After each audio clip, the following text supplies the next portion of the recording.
Howdy folks, welcome to Adventures in Alberon, our 5th edition Dungeons & Dragons campaign. I forgot to turn off our jungle music before we got started, so apologize if that's a little jarring. But we'll switch over to our Alberon theme song here for now.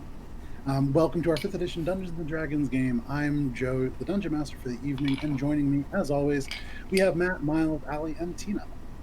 So thank you so much for tuning in. This is session 47 of our campaign, or session 47 that we've had on stream, session like close to 60, something like that now, which is pretty crazy. But before we jump into the game, we have a couple of announcements before we get started.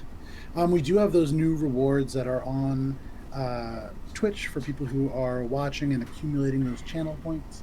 You can use them to either once per session, if somebody wants to redeem 100,000 of them, you can cast Speak with Dead to one dead character from the Adventures in Alberon universe, so long as it's not going to destroy our game.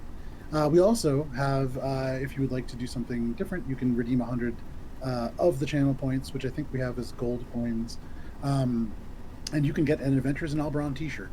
So a couple of cool things that are there. And then Matt, this week, put together for us a new emote that you can now use if you are a subscriber. So it is the Doug emote. I think probably Talon and Al, you guys both have access to it, so you could put it out there. I actually don't know how to use it because we have never had a, I know, we've never had a Twitch emote before, but it is Doug, the wonderful wombat, who, despite only being alive in the Adventures in Alberon universe for about 4 hours of game time, became such an important part of our heart. Thank you, Al. So you can see the Doug oof. But so if you are a level 1 subscriber, you'll have access to that emote. You could use it wherever you want on Twitch. And then we're working on the other tiers as we go. But thank you, Matt, for doing that. It's super cool. And then we have the Adventures in Alberon store. There are t-shirts that are up. We're actually, there will be something new coming up, I want to say, in September. So that's super cool. Take a look for that when it comes into stores. We'll talk about it a little bit here. Thank you, Talon, very much for the bits. Talon is quickly moving his way past the big Peeboo stage onto, I believe, the Cat's Claw crew, although it'd be interesting to see what happened to your boat. You guys haven't been there for quite some time. Aside from that, there's a couple other announcements I want to make. One of them is that the dice that we backed, the Wild Earth dice that a friend of the show, Drew, does and has some input with and designed a lot of the dice for. We backed that, and so everybody is getting, as part of our 300 follower giveaway, all of you guys are getting a set of dice. They're super cool, and very excited to see those when they come in. And then finally, we are using Sirenscape to play all of the music and sound effects that you hear behind you. Sirenscape is a super cool digital tool set that allows you to play a variety of sound effects and songs and ambient noises. So you can use it to play D&D or to make your kid's soccer game a lot more interesting. Entirely up to you. So thank you for Sirenscape. And with that, that is all the announcements that I have for this week. So we can jump into our recap. And it's a perfect time for the theme song there, where it just kind of dies down and we can start it again.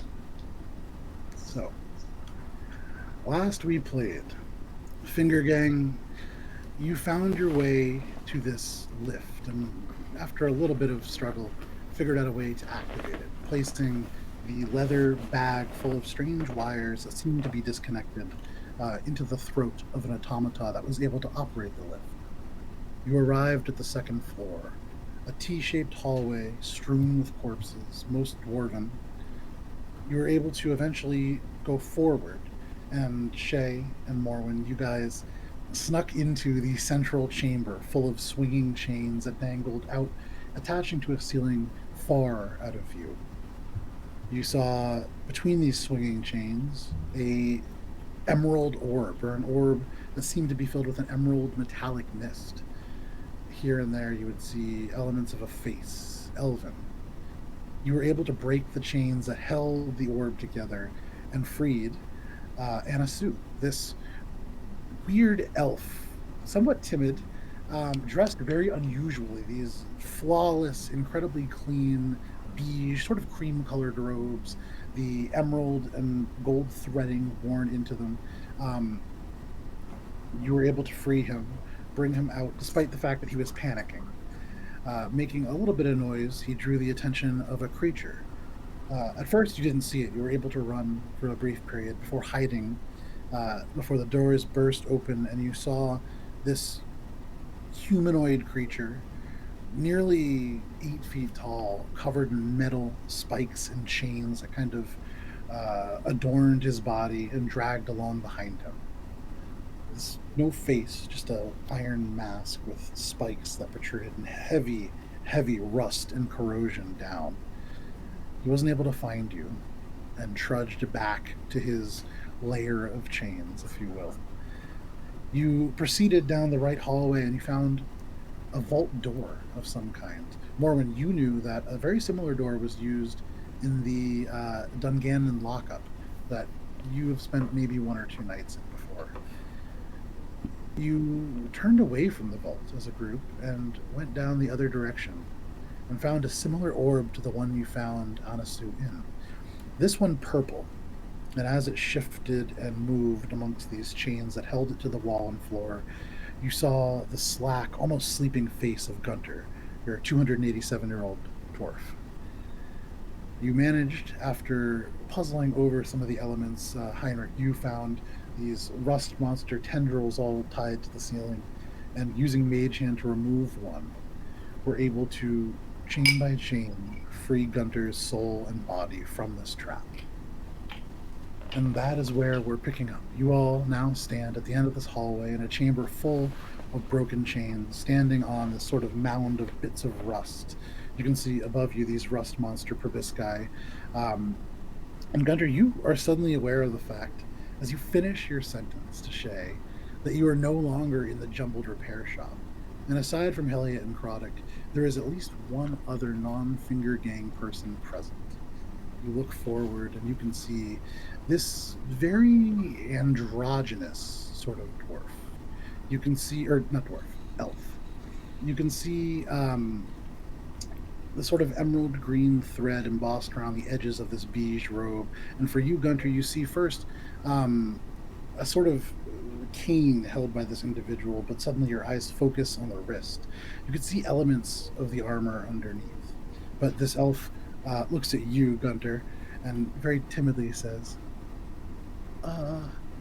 you must be Guntir. Who are you? Oh, and he sort of withdraws back immediately. You can see the cane in his hand begins to tremble slightly. His eyes dart out first to you, Morwen, and then up to you, Heinrich, looking for some kind of help. What do you guys want to do? Oh, Anasui, it's okay. This is who we've been looking for the last little while. He turns and looks at you, Guntir. What happened? He's a little rough around the edges, sorry. It's okay. And he turns back to you, Guntir. I have some idea as to what you've been through. And he kind of offers out a hand. The grip is very loose and relaxed within the unsullied beige, actually leather gloves, which you can actually see Guntir as he holds his hand out very loosely. They have this kind of almost white sable lining on the interior. But he says, I'm Anasui. I'm terribly sorry, but I can't seem to remember who I am. I'm quite relieved you're not dead, mostly because it confirms that none of these fine people have murdered you. And I would say, kind of look back, and he turns and looks, and you can see Helia, arms crossed, this dwarf with the slightly frayed braid now, leaning up against the wall, just glaring down at Anasui, who just previously she had threatened to kill should he turn on you guys. You can see Shae, always a stern look. Krodik, without really meaning to, if you haven't seen a Aarakocra before, kind of providing somewhat nerve-wracking. But he looks forward and kind of nods and says, well, you understand. The circumstances that I first saw you under, you were a little bit more still. Well, did I fall asleep? You can see Helia and Krodik look at each other and then kind of at all of you. And I'm doing the same, looking you around. just died again. What? You died again. I didn't die. I mean, I look, was you there. died. Wait, where'd that lock go? Did you Guntir, unlock it? It killed you. by all Well, accounts, it clearly we're dead. didn't kill me. I'm right here. We had to come here, where we are now, to retrieve your you. You're you. And Guntir, as you look around, you kind of see the chamber in front of you. This relatively rough stone walls, and then you can see these rust monster proboscis that are hanging from the ceiling, dozens of them. Do I recognize them as rust monster proboscis? You would, yes. Did you guys kill a rust monster or something? No, but I think we should at least retreat out of this room. I don't, and I just kind of shake my chain shirt. Shink, shink, shink. Just, And I it's start backing out of the room. Heinrich kind of shakes it, and he takes a step back, and as he stops shaking it, I would say Guntir and Shae, the two of you, and you see Krodik's head turn as well, hear that kind of shink sound continue further and out the hallway. And I would say at this point, with the passive perception that the two of you have, you can hear very distantly, but still approaching somewhat quickly, this kind of and the sound of chains being dragged behind. What are you guys doing? We need to go. There's Now. some sort of Yeah, chain let's thing. go Someone the other way of that thing. sounds You pretty can see big. Coming Krodik puts a hand on you, Guntir, and he says, Guntir, we really must go. But now you guys also can hear from the door that you last picked, Morwen, just no more than 30 feet away from the L bend that you guys are around, you can hear the sound of that stone door swung open, and then you guys have the vault in front of you and this rust monster chamber behind you. You can hear this creature approaching. What are you doing? Was there another exit from the place that Guntir was being kept? That rust monster chamber? Not that you saw, but you can make a perception check if you want. I mean, yeah, I'll look for a door. Sure. Go ahead and make a perception check. Is I anybody was- else doing anything? Because this thing's about to get Yeah. Yeah, I was also gonna look for an escape route. Yeah, that would be an 8. you. Okay. Guntir, make a perception check. Shae, what were you saying? Duck around a corner maybe and hide? Like, Make a step check for me. Morwen? The vault is. I wouldn't be passing the monster to get to the vault, correct? For a little bit of visual reference. Oh. In the chat, you can see this sort of rust pile in the middle with a single cleared area when that orb bursts, that sort of blew bits of the dust away. You can see there is the vault door directly ahead of where all you are. And then to the right, you remember there is that one door between you and this creature. Oh, cool. We're in and a you're dead end. hearing... Yes. That vault door. Oh, yeah, sure. But So wait, the vault door is directly at the bottom? Yeah. Okay. And then Yeah. to the And- side is one more door between Yeah, is- us and monster. Okay. Shae, you were ducking around. What was your stealth check? 18. 18. Okay. Is the vault open? No. Well, at least we haven't. None of you have tried it. All right. I'm gonna cautiously but quickly run up to like 10 feet. You want to move cautiously or quickly? The door, like down the hall, towards the vault door, because I want to see. I'm looking at this place for the first time, and this is the only door out. So I'm gonna go and try to figure out how to fucking leave. Heinrich, you look around, attention kind of looking for anything, and in this moment it's hard to focus. Shae, you duck down and hide. And then all of you kind of turn and see Guntir just kind of tottering off down the hallway towards the vault door. Guntir, as you walk forwards, you I can don't hear wanna on get- the other side of this door, this kind of and these chains stop. And then you kind of see the door shake for just a second, and slowly, and you are right on the corner at the moment, you see the door. And at the other end, you can see this massive creature. You see the spikes protruding from the metal helmet. And I guess at this moment, because he sees you, Guntir, or senses you, Sees me? you didn't make a stealth check. You're just kind of walking towards the Oh, vault but I door was quickly, but also behind the hall wall. The wall of the yeah, but hall. you're kind of right on the corner. I'll say, go ahead and make a stealth check. If you, I would imagine Guntir would kind of I duck was and trying to cower. stealthily get quiet. Sure, make a stealth check, Alright, cool. That's a 3. and I need everybody to roll for it. That is not a. You don't feel Go to the especially. pack, baby! Yeah, for like maybe a few turns. Yeah. Oh boy. Yeah, put me back in the orb, please. Yeah, it's safer in there. Do you want to go back in the orb? Not yet. No. Let's see how this I battle was gonna say we could definitely get you back in the orb, no problem. Yeah, but we'll break it Easy again. peasy. It's just gonna be this never-ending loop. All right, let me cue up a little like bit a of save music here. file. The for world you guys. dies, and we're just here looping Guntir in and out of this orb. I mean, I'm okay with it. All right, here we go. So, just a heads up. Pretty low in the initiative order. I mean, Okay. Shocker. All right, anybody natural 20? Natural 20. All right, look at Wow. that. Shae up at the Starting top, off the night. natural 20. Okay, anybody 25 to 20? 20 to 15. 15 to, I mean, what, all right, what do we got going on here, guys? I'm 14. I'm at 14. 14 for Morwen. Okay. I got an 8. Okay. Rough. And Guntir? A 1! So Guntir's still kind of working off that kind of sleep grog. That's okay. You're doing okay. That's all that you really need. Alrighty. So sorry to get that up a little bit. I'll be back in 2 seconds since. Okay. So the way that this is going to go, we are going to start with you, Shae, then Morwen, and then it's going to be this creature's turn. Shae, you feel pretty hidden. Okay. Morwen, based on where you are, you don't see this creature, but you certainly hear the door swing open, and you can kind of hear, as this creature's on the other side, the kind of moving of chains shifting as this thing seems to look. What are Shae? What are you doing?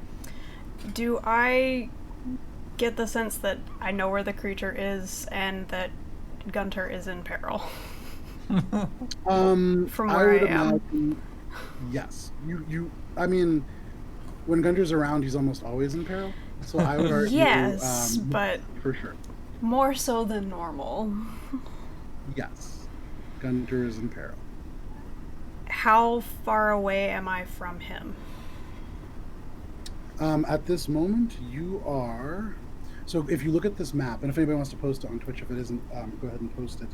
You are about. So Guntir is sitting right in that diagonal corner from the corner. Mhm. He's kind of right between the two hallways. Yep. You are therefore about 40 feet away from him. Okay. What do you want to do? I'm going to run up and drag him backwards. Okay, so you run up, and in this moment, Guntir, you don't hear the footsteps, but you feel this firm grip. Shae, what is your movement speed at the moment? I know it's ridiculous. 70? 70? Okay, so 35 feet, you drag him. All of a sudden, Guntir, the momentum shifts. You feel your stomach lurch and is almost left behind as you fire backwards faster than you can normally move. And Shae, you bring him so that you are now in the chamber, and Guntir is in that last little 5-foot stretch outside of it. Cool. What else are you doing? If possible, again, kind of tuck myself back into the shadows a little bit. If Yeah, no problem. You can tuck into the corner. You're unsure of how hidden you're going to be now, but you are certainly there. Guntir's kind of blocking you a little bit. Sure. Which is, width. Sure. Well, that is your turn. That's Morwen, it. what do you want to do? Sorry, I was trying to copy the image. Shae just ran over to grab Guntir. Yes. And you saw Shae now grab Guntir by the arms and then yank him all the way back. They're now about 5 feet away from you. You see Shae tucked into the corner. Oh, well, okay. I guess I'm just going to... I'm gonna hide around the corner. Sure. and anticipate a attack. Okay. Make a stealth check, and then you're saying you're going to hold your attack until this creature comes in range? Till this creature comes in range, and if they attack first. Somebody, Okay. anybody, then I'll retaliate. Okay, fair enough. Oh, I forgot that I can't roll lower than 10. Okay, so it's a 23. Jesus. Okay. So, Morwen, you kind of see Shae duck back a little, and although she doesn't hide, you kind of get the same idea. You tuck into the other side, and from the perspective of anybody come down the hallway, there is nothing in this doorway except for Guntir. So this tasty bit of bait, perhaps. So you hold your action. That brings us to this creature's turn. With its speed, it's going to run the corner 5, 10, 15. So it gets to the edge, and you can see this spiked metal mask turn. And as it does, these chains kind of swing free and kind of dangle on the side. And it seems to kind of regard. And as it's staring straight at you, Guntir, it doesn't have eyes, but you get the sense that it knows you're there. It lets out this terrible kind of metallic grinding groan, this and it begins to charge towards you. You can see as it nears you, the bits of mask that are not the spikes seem to glow almost a cherry red as they begin to heat up. And as it approaches, you feel an immense heat rolling off of it. It gets about 10 feet in front of you, and on its turn, it is going to... So the remnants of the chain still attached to the wall. You can see there are these 4 little loops, each attached to roughly 5 or 6 feet of chain. All of a sudden, those 4 chains, you can see this creature holds up its hand, and they all begin to kind of animate themselves. They, in and of themselves, cannot sense anything, which is great because Shae, literally 5 feet behind you, you can see this 5-foot length of chain, like a serpent, begin to drift up and kind of hang in the air. Morwen, on your side, the same thing, about 5 feet behind you. But because you can only see Guntir, it swings a hand out, and you can see one of the chains almost uncoils, and it's going to lash out 10 feet at you. And that is going to be... How does a 24 do? That's gonna hit. Fantastic. Yeah. You are going to take... Oh, you got lucky. 7 points of slashing damage, and I need you to make a dexterity saving throw, please. Or else you die again. Yeah, great enough. So that's a 7.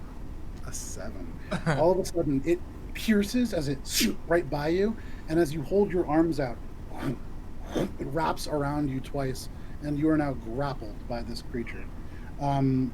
And then I think that is an action. That is what it is going to do this turn. You imagine as it kind of begins to pull you close, if it begins to take damage around you, you might take a little bit as well. Already as it gets close, you can see the seams of this creature begin to kind of glow with this internal fire. It's unlike anything you've seen. You don't smell wood. You don't smell fuel. It is just heat. But that is its turn. Heinrich, what do you want to do? Guntir, you are on deck. Gut reaction, hold monster. Okay. You're gonna hold him? I'm gonna hold him. I'm gonna run up to him and be like, no, don't be so upset. I'm holding Guntir. Oh, Jesus. Cuddle chain. Hold monster, remind me again, is it a human? What's the 90 feet wording on... human, no, 90 feet a creature, period. Full Okay. stop. What is the save on that? Wisdom save, 17. So, Heinrich, you seeing this creature grapple Guntir, all of a sudden, you hold out your hand, that single black eye, single celestial glyph just glowing, almost like a pupil. Very Code Geass kind of in a way. And all of a sudden, it seems to extend and then vanish. Suddenly, Guntir, from where you are, you can see on the mask this dim bit of metal kind of smolder black, and that same rune comes out. And whereas that other arm was reaching towards you, it just freezes. And you would imagine this monster is now held. Perfect. It can repeat the save at the end of each turn, right? Let's see. Each of its turns, yeah. Okay.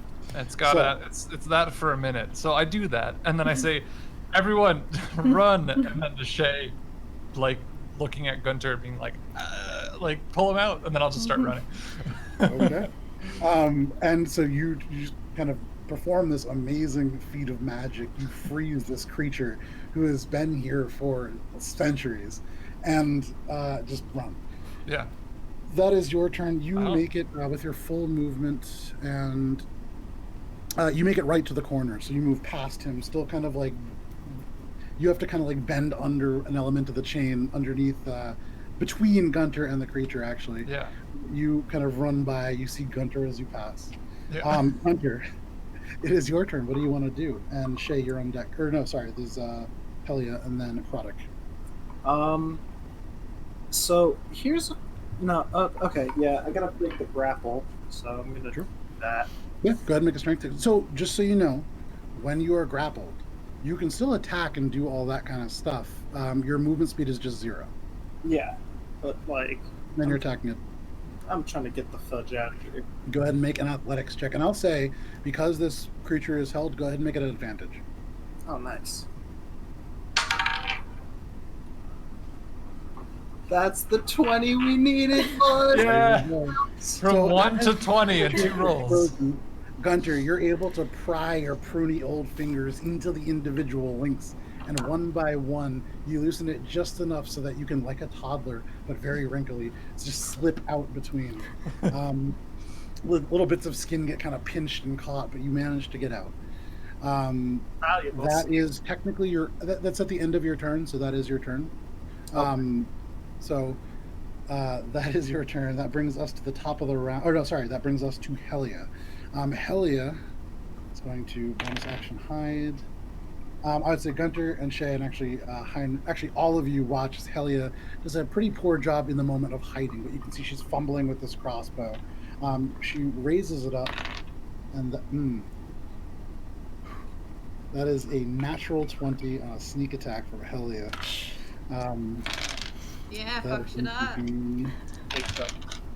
11, 17, 18, 19, 20, 21, 42. 42 plus 7, that's 49 points of piercing damage. As Helia just tucks in, and you can see nervously fumbles with this little crossbow, and then fires. It streaks across, and you can see where this creature was kind of like held and holding up, right in one of the chinks of armor. And this gout of almost elemental fire bursts forth and hits you, Guntir.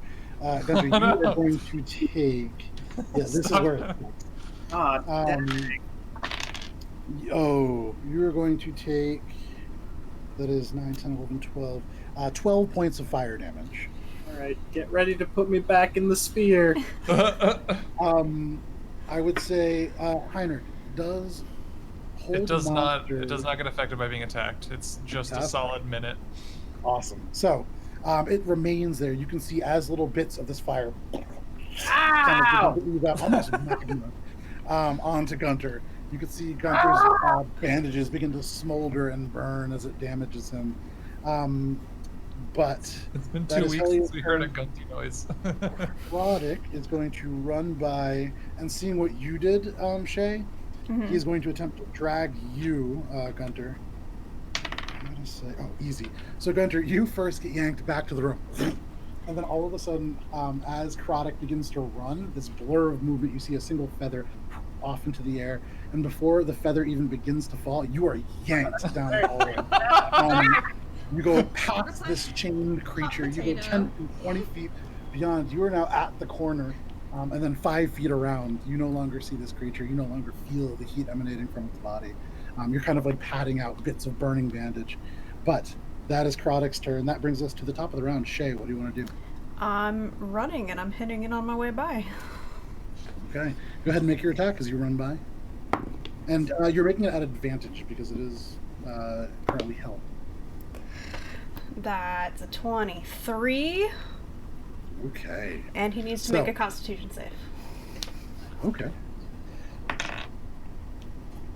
It's a 9 or a 6. Either way, not great. That is going to be a 13. Does not pass.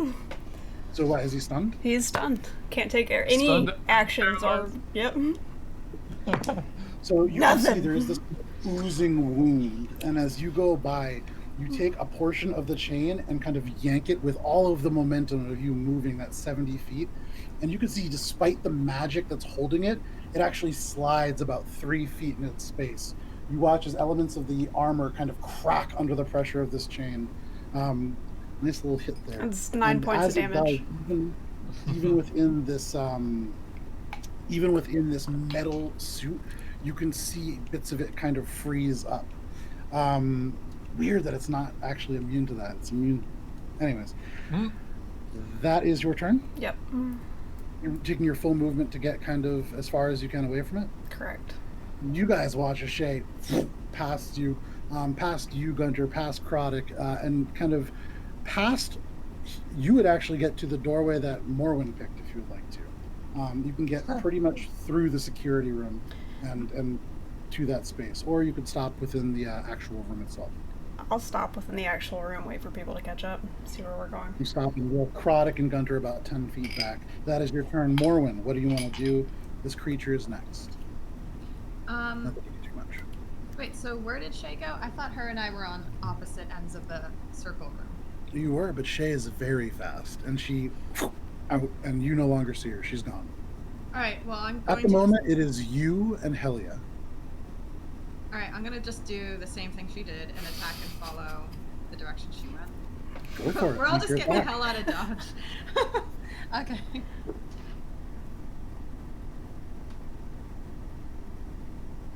$17. 17. So. Oh wait, did you say an advantage? Yes. You're attacking with what? Sword? Yeah, plus. Always plus. Yep. So that would be an advantage. Point of order, Shae. As you, I'll say, given the speed you were going, go ahead and make a just a flat dexterity check real quick.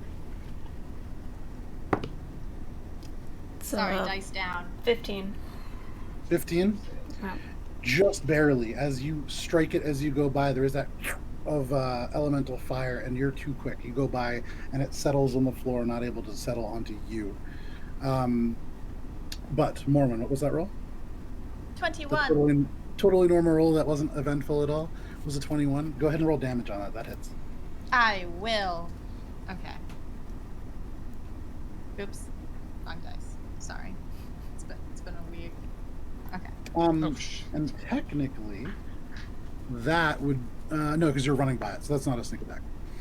But no, you are. But at she has advantage. Yeah. It counts Yeah. as a sneak attack. Sneak attack. That's sneak attack damage. Fucking rogues, dude. It's infuriating. God damn it. Lovely. Alright. Oh.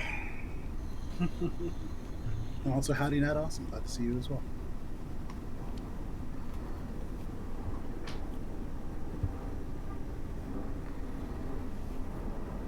$32. 32 points of damage. All right. Yes, sir. So Holy crap. you go by and you see already this one rent in the armor, and you stick pus straight into it. You can see it actually pierces out the back. Fire runs down the rapier's blade, and you fling it off as you move. Go ahead and make no, because you cannot move as fast as Shae. So actually, more when you slash into it. I know that you can. It doesn't do a reaction attack because you have your fancy footwork. However, when you do damage to it, there is this element of elemental fire that ruptures out and does get on you. Gross. You do take 14 points of fire damage as you go by. It scatters on. You can actually smell the fur burn on your arm, but you continue moving. And what is your speed? 30, but I'm going to use Feline agility. 60 feet, no problem. You can actually get about 10 feet past Shae. Or no, from where you are, you can get 10 feet in front of Shae. Alright, I'm gonna be like when I pass her, because that doesn't happen. So, Yeah. I also You stopped don't pass. early, You're so... yeah. Yeah, And even with her stopping early, Not actually, past her. you're 10 Oh, feet in pass. front of her. That was my mistake.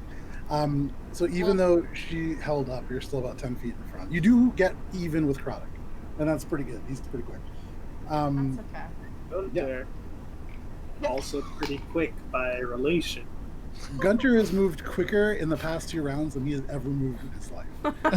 Because other people were moving him. Not true. When he was flung out of the Iron Hawk, he was moving pretty darn fast. That's true. Good point. So, that is Morwen's turn. It is now this creature's turn. It is still held. It is unable to move. Heinrich, what are you doing? Telling everyone who's still not leaving to leave. I've got him held.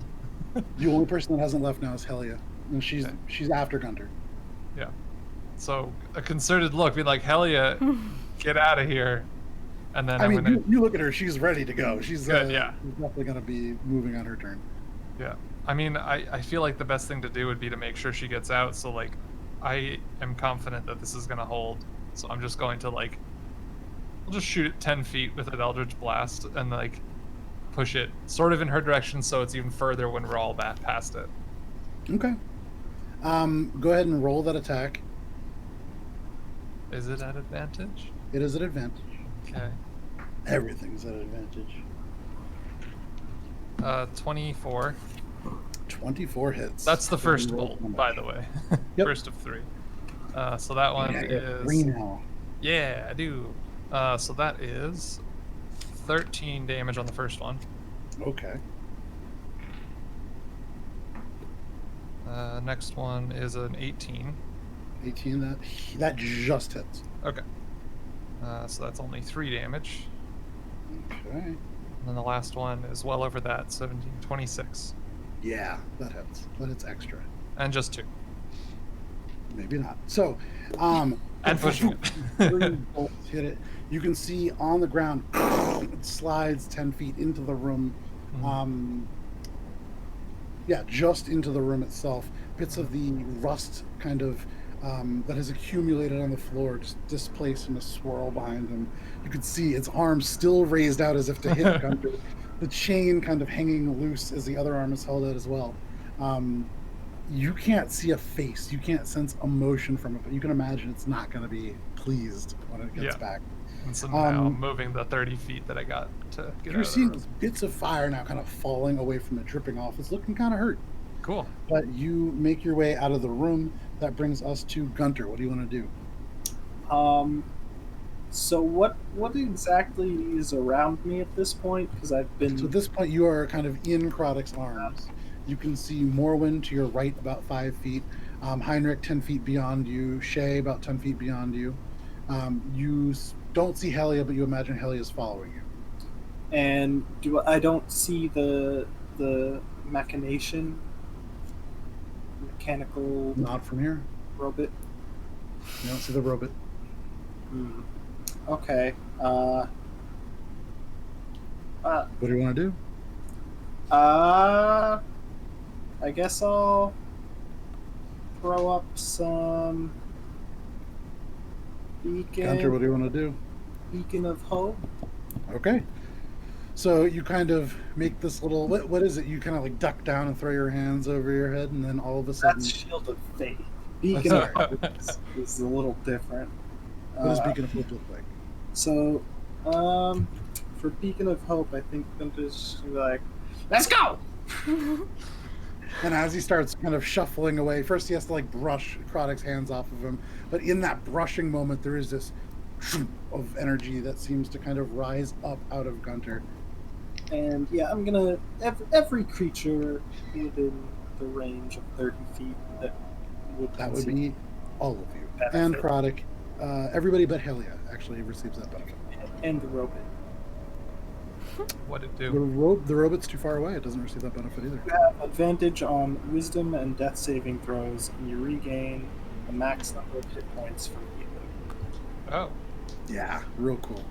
If you guys had a healer. So, it is Excuse me? Helia's turn. Excuse me? Fair enough. Started as a Hexblade. You guys were a very healerless party for a long time. Yeah. Helia, already kind of reloading the crossbow. You can see she runs. She's going to dash, and she's going to take bonus action dash. She is going 75 feet. She gets almost up to you, Shae, in this kind of security room. You can see a little flushed in the face, the crossbow reloaded and ready to go. In this moment, you would know, Heinrich, you have about 40 seconds. But you guys are not technically in combat. So, with a little bit less than a minute, what is your guys' plan? Get back to the elevator? I want to open this. Get back to the boat?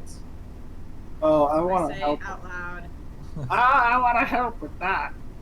In Let's 40 go. seconds? No. Yeah, 40 seconds. No. We got this. 35 seconds. Guntir, we just saved you. No, I'm picking him up and I'm just dragging him back There's probably good Product's stuff. help. You, The and question yeah, about- Croddock certainly helps you. Oh, Yeah. sure. I don't Question fucking about care. the We're getting out vault. of here. Is it Yeah. a very cliche, like bank-looking vault with like a big dial that you'd have to? Oh, be yeah. like, Yeah. Very Alright. cliche, huge dial and a large lever steel, which you would imagine designed for one or possibly even two people. It's a large vault. This thing is heavy. Come on, If tag I get team. in it, it might be safe. High All right, I'm five. putting my ear against it. And I'm gonna try for like 10 seconds. Okay, go ahead, make a lock-picking check. You have guidance. I'm gonna stick my ear up to the door. You're being dragged You're away, being Guntir. dragged away. You're not even remotely You're- close you or allowed to cheer- do that. Jump on your brush Morwen as you are yanked down the hallway by Croddock and Heinrich. It's a 26. 26. Okay, one sec. That's pretty I'll good. wait where I was for Morwen. Okay. Let me get to this vault. So, with a 26,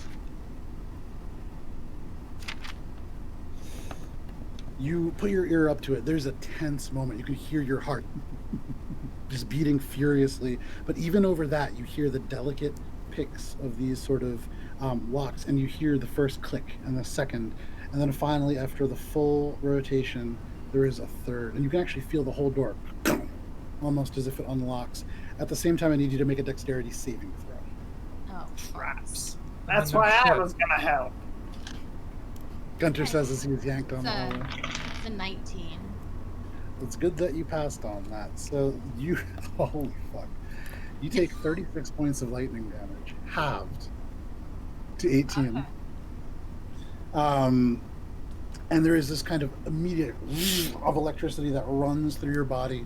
All the little furs stand up on your body, but this door kind of swings maybe an inch ajar. You know that it's unlocked. 25 seconds. What are you guys doing? Ah! Morwen. I'm not shutting the door, but I'm peeking in. What's in Okay. there? Find me something Door.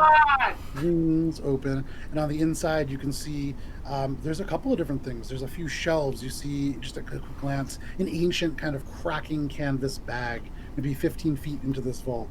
You can see a few jars that seem to have these glowing stones in them. You can see that's kind of all you can see without taking a second to really look. But there are other items. This looks like a pretty good haul. 15 seconds. I take a stone and I run back Morwen. to everybody. And I shut the door behind me. Okay, so you reach in, I go for like you grab the the jar. shiniest stone. Roll a d4 for me. 3. 3. So you grab this stone and you pull it away. It looks almost like a large, thick piece of rock candy, but it seems to have a purple-blue sort of luminescence to it. And as you take it and it in the bottle, you can actually see bits of sparks kind of fly off of it on the inside. You may know what this is, but we'll see that after this. You grab it, you kind of tuck it into your arm, you dart out, you slam this metal door shut and twist the knob, which just keeps spinning as you run. You guys have 5 seconds. What are you doing? I Running. mean, this whole time I've been dragging Guntir with Croddock just to like get back towards the lift. So with all of that time, you would have gotten out into that T intersection hallway, and then probably about 10 feet towards the lift. The lift is maybe 20 to 30 feet in front of you. There's bodies on the sides of you. All of you would be out there with the exception of Helia, Morwen, and that's it. Everybody else is kind of beyond. So Morwen, you and Helia, are you guys just going to sprint for it? Yeah. Okay. At this point, You yeah. dart away. You get about 20 feet into the security room, and then around the hallway, down that stone hall, you can hear the rattle of chains, and then this furious, and it begins to run, pursuing you. That was hard to my throat. All of you are kind of crowd into the hallway. You can hear this thing pursuing you quickly. Are you all moving to the lift? That is where I'm the at. direction, yeah. I feel like in this time too, I would have probably done healing light on Guntir just to like help him out, having seen him get hurt. Go Would have ahead been and like cast in the it. part of the whole thing. Utilize just- that. How many yeah. points are you using? I'm using 5 dice, so it would be 30 HP. That's Yeah, also right. part So of the this reason why. beacon of hope. So Yeah. Heinrich holds out, and you can see the glyphs emerge from Heinrich's arm. You feel, Heinrich, as you use healing light, this sort of power. It feels as if it surges from your back and then forwards through you.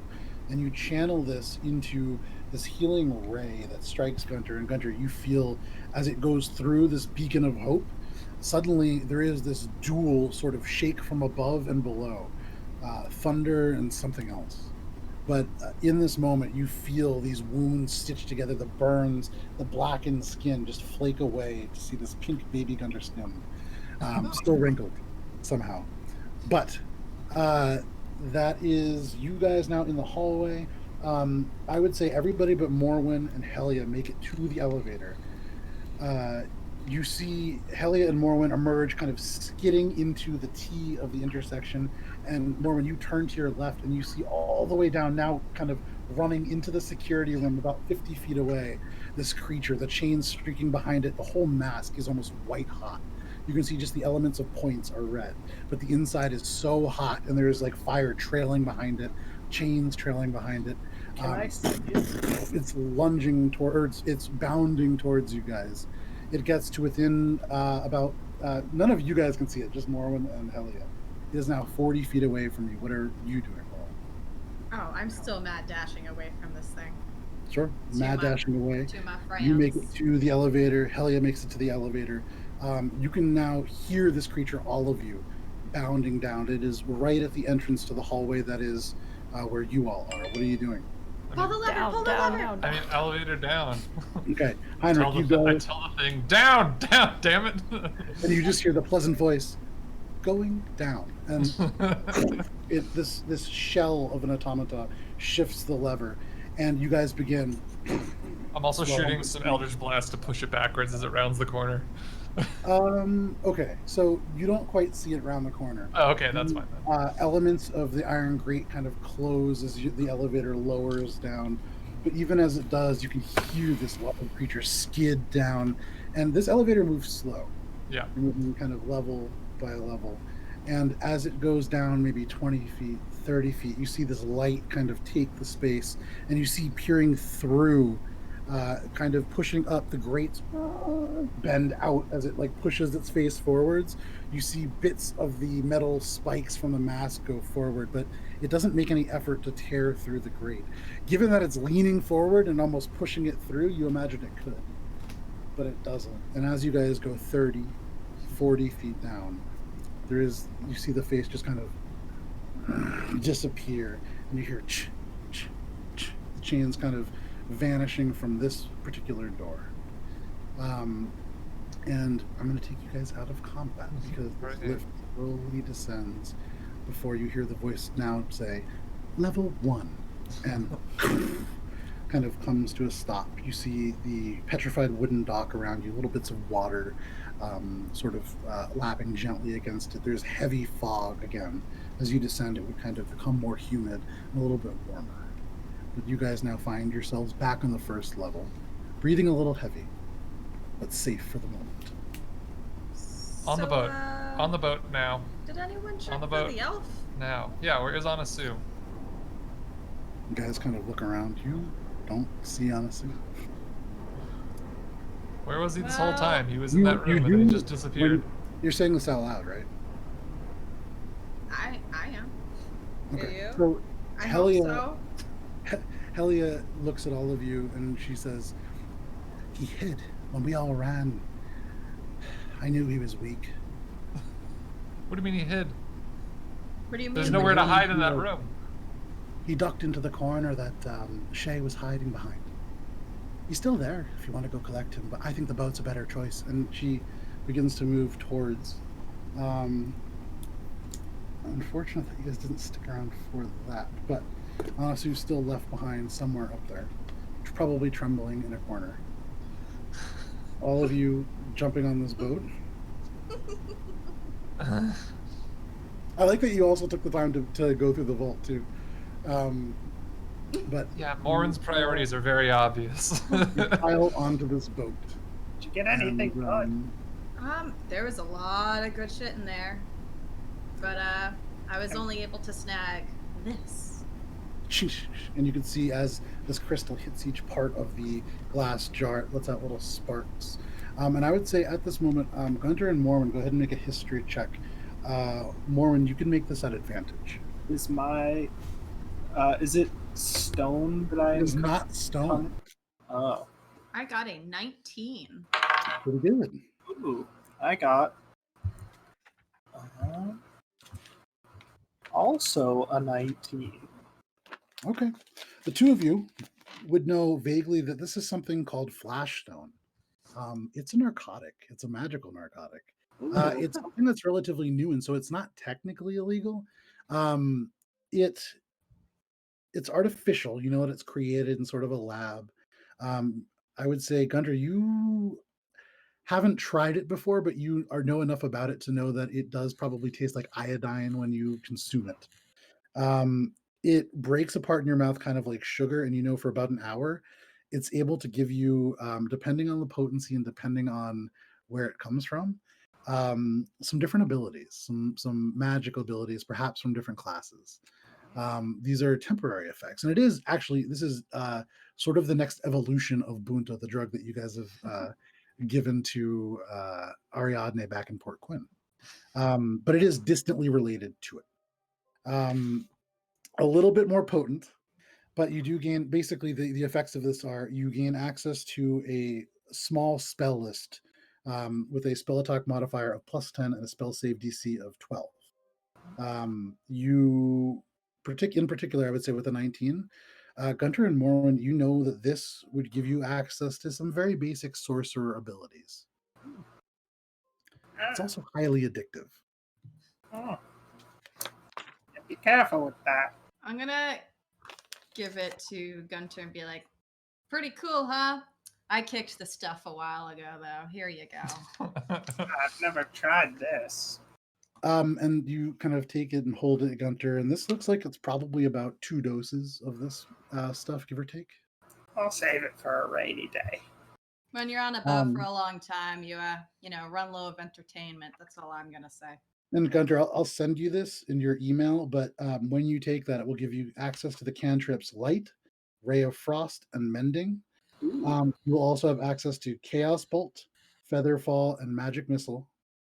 And then your second level spell that you get from that is Alter Self. So all of those, and you gain actually spell slots to use just for those. So they don't affect your normal spell slots. Mending power? You don't know. You got a +10 to mending. So you guys kind of sit here now, this petrified dock out around you. You're on the boat. Heinrich, it's still still. You remember you took the Arcana tile that powered it out. I can't shake my gaze from the lift and like up and just be like, the fuck? Why didn't he come? I said to run. If you feel so bad about it, go get him. Yeah, I mean, I could go back in I'm that not going vault. by myself. I kind of want to go back to that vault as well. So It was electric, by the way. No, Guntir, we just got you back. I'm not. Fine. A fair amount of effort. I returned the favor. I feel like at least respect the favor returned. I don't even know what you're talking about. What favor? You were dead. You were dead, Guntir. I wasn't dead. I'm right here. How can I be dead if I'm right here? Look. But my question, Guntir, how did you get I'm not right dead here? either right now, but you were dead for a while.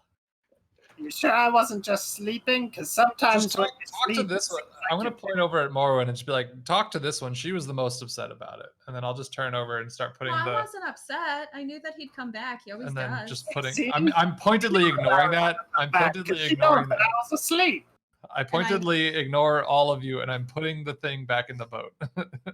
So as you guys are talking, Heinrich takes apart part of the panel and takes a small metal tile out and places it in. Even as you do, you can feel the boat that you were on, the Tusk 2, kind of rise a little bit in the water as if active. and you would know that the control panel would now work. Shae, during all of this, you can see Helia, especially once Heinrich says, "Oh, why didn't he come?"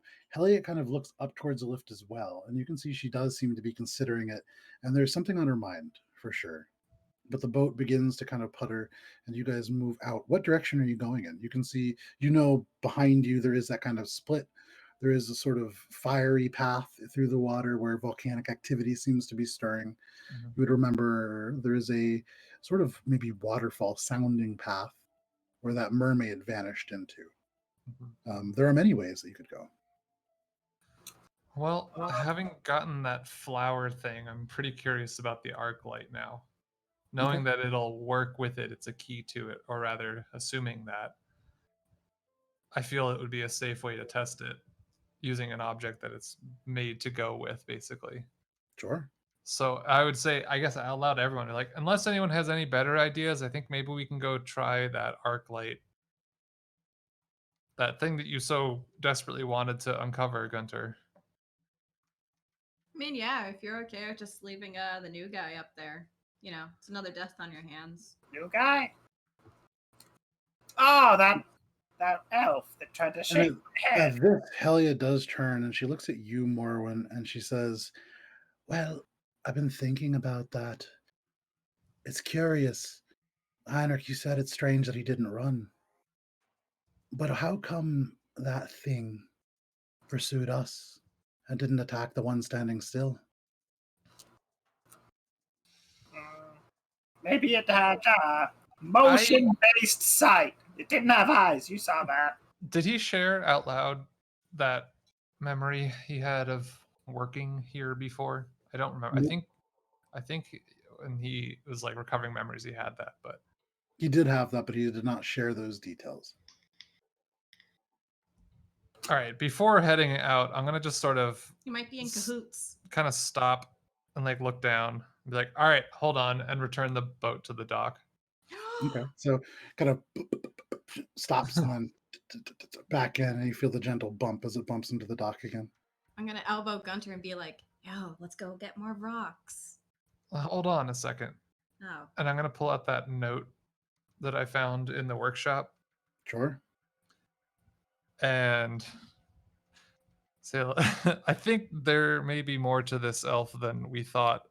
I found this in the workshop where Gunter died, and then looked up. I look up at Gunter when I say that, and then look back down, and it references, oh, I don't know, long time ago, that some great elf came to work here, who was known as the Lucky Architect, and if any trembling type of person like that, has made it that far in life and has that crazy suit of armor, maybe Lucky is a good description of him. I mean, like you said, Helia, he wasn't even targeted by that thing. That's another bit of luck. yeah, but luck runs out, bro. So I'm gonna read the whole thing out loud, but basically it When just Morwen says that, you references. see everybody else kind of shift and look at Yeah. Gunter for a second. But yeah, it's weird because it's may not be him, but someone named Gerard apparently arrived in He said his Coltrane. name was Anasu. Well, right, but he was an elf, and maybe he was this Gerard's assistant, and maybe he's got something to do with this place. We don't know how long he was in there for, and you said time didn't pass. You were talking in the workshop, and then you were up there in that room with us. So Yeah, but that's just what happens when I fall asleep sometimes. you didn't fall asleep, Gunter. You were spirited away. It's possible that time doesn't pass. I Well, think you know- time doesn't pass for the person who was in it. So this guy could be very, very old and actually know more than he was letting on. But, some people say that time is an illusion. Helia, who is That's kind of stupid. sitting on the edge of the boat, Sir, stands up now and walks over to you, Gunter, and she kind of leans in for a second, and she says, Gunter, I was voting to leave you behind. Your body was getting cold and stiff, and I pulled open one of your eyes and it remained. I said we should leave you behind as usually that's the point of no return. at least where I'm from. But Morwen, she was the one that insisted you be brought, despite the fact that you are just a cold body. Well, some people would consider all of us cold bodies. How do your eyes feel? One They of do them- feel a little itchy. It's a little itchy, but That's because Morwen spit in them to keep them lubricated when you were dead. What? Did you spit in my eyes? It's not my first rodeo. She always She does kind that of leans when I back fall and asleep first. goes to sit down on the edge. You see her shaking her head. She sort of waves her hand and turns to you, Heinrich. Look. We got your friend back, and I think trying to get him to believe the events relatively insubstantial. Yeah, Got other even things if to he worry knows about. something is wrong, it's hard to convince him of it. I'm also. What? Are you afraid worried that, about like, this guy? I'm thinking he might be more just useful to us, and in a way, yeah, we did kind of put him potentially in danger. Yeah, but we also saved him. He owes us one. Okay, if that's how you want to look at it too, I can't leave here with a good conscience, and also, in the off chance he has something to do with this whole system of caverns that we're in now, maybe we can unlock more knowledge from him And re-unlock the vault. I know the code Yeah, now. I mean, that vault sounded pretty nice. It hurts though. Yeah, but you already disarmed it, right? I shut it Checks though. only work once most of the time. I'll just tell you the code if you want to open it. Okay.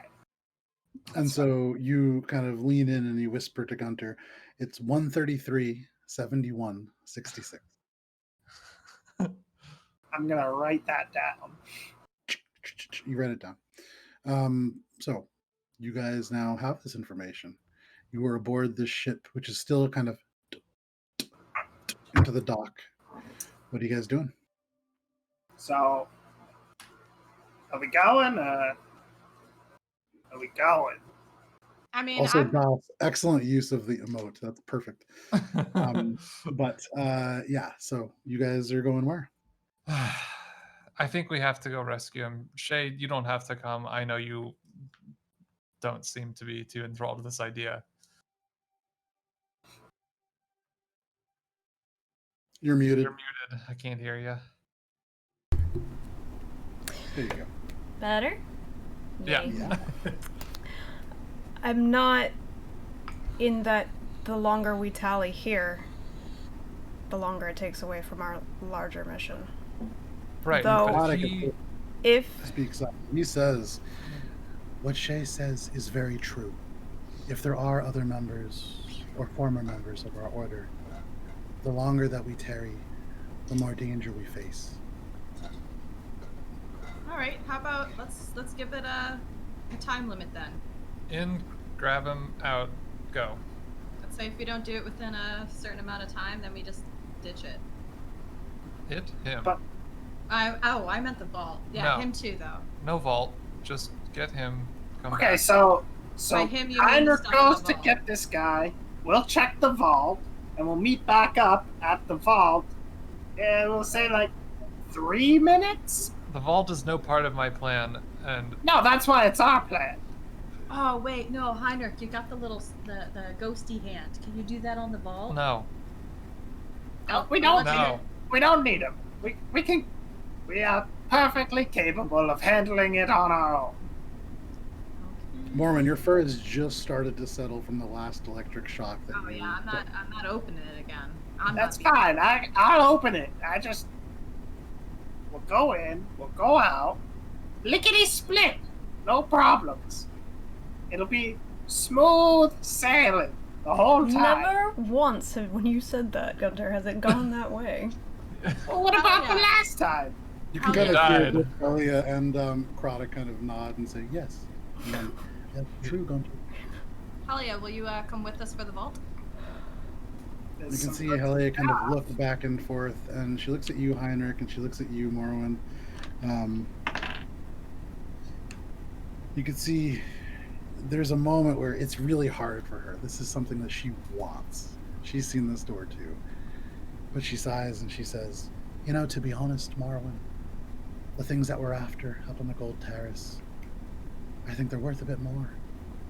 Oh, well, yeah, but, twice as much stuff is better than Why not get, twice as much stuff. Get it all. The world is our oyster. And what if we're too late for the things at the top? Well, then at least we have something. Y'all are dumb. I'm going up. Me too. All right, well, let's go. All right. We'll be So back in as a group, none of you really confirming what your plans are.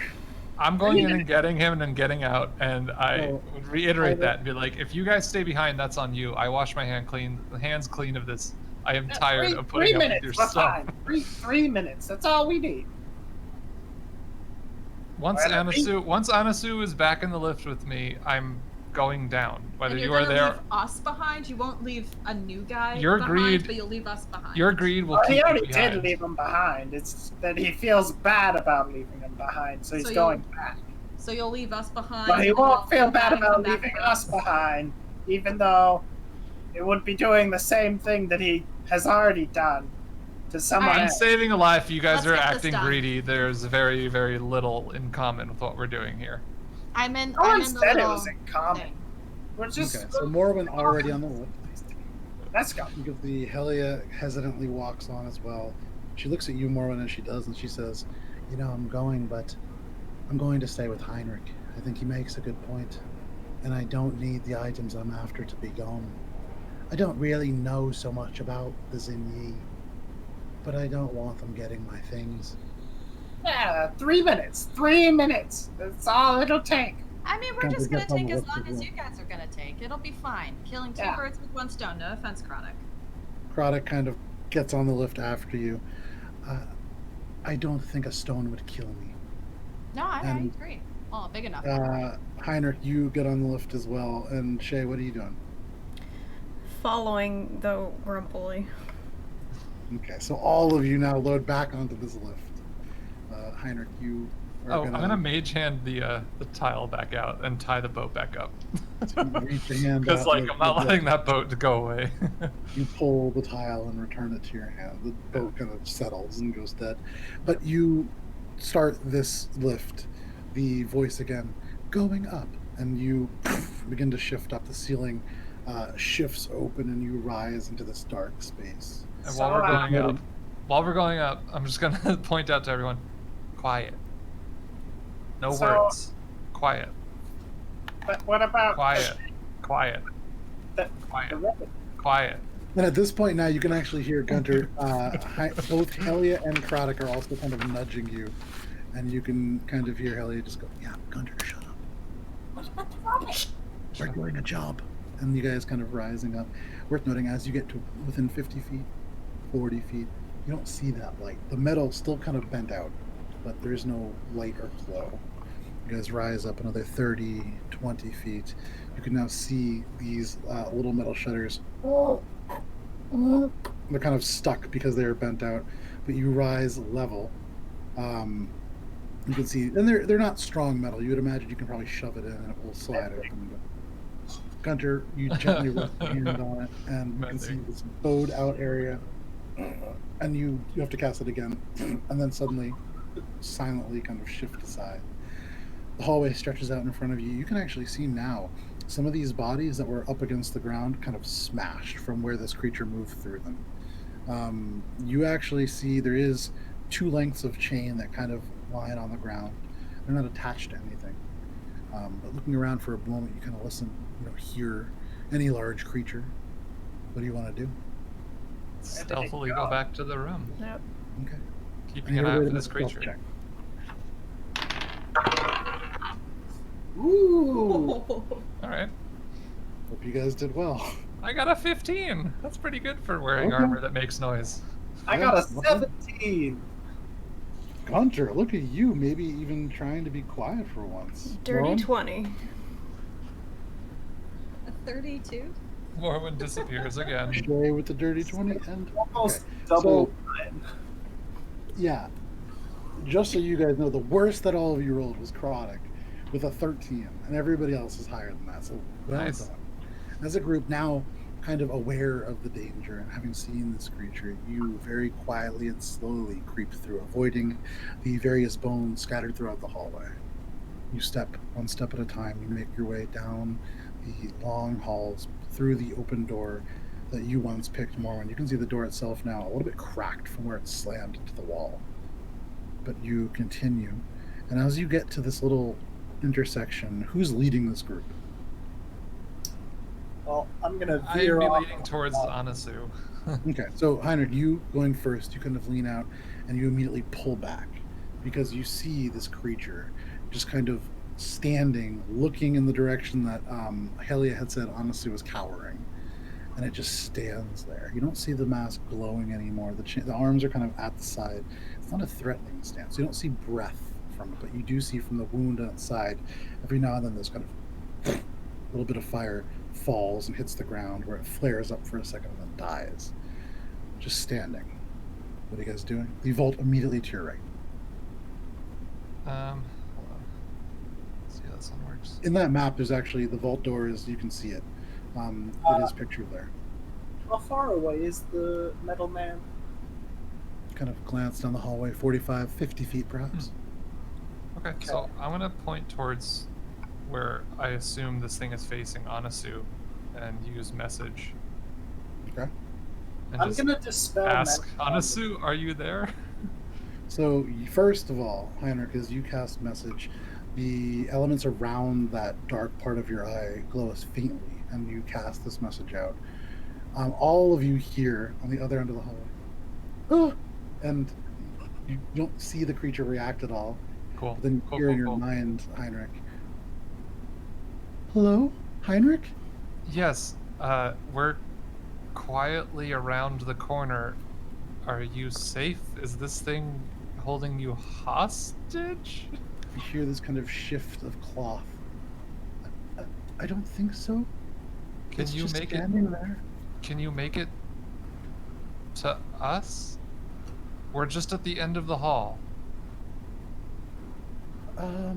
And you kind of hear the shifting of slight, very delicate pieces of metal. I'm going to try. While all this is happening, Guntir, you said you were doing something else. I want to cast Dispel Magic on the robot. Thinking, this Okay. guy, he's a magic construct. I've seen those in my day. You're gonna aggro it. Make an intelligence check.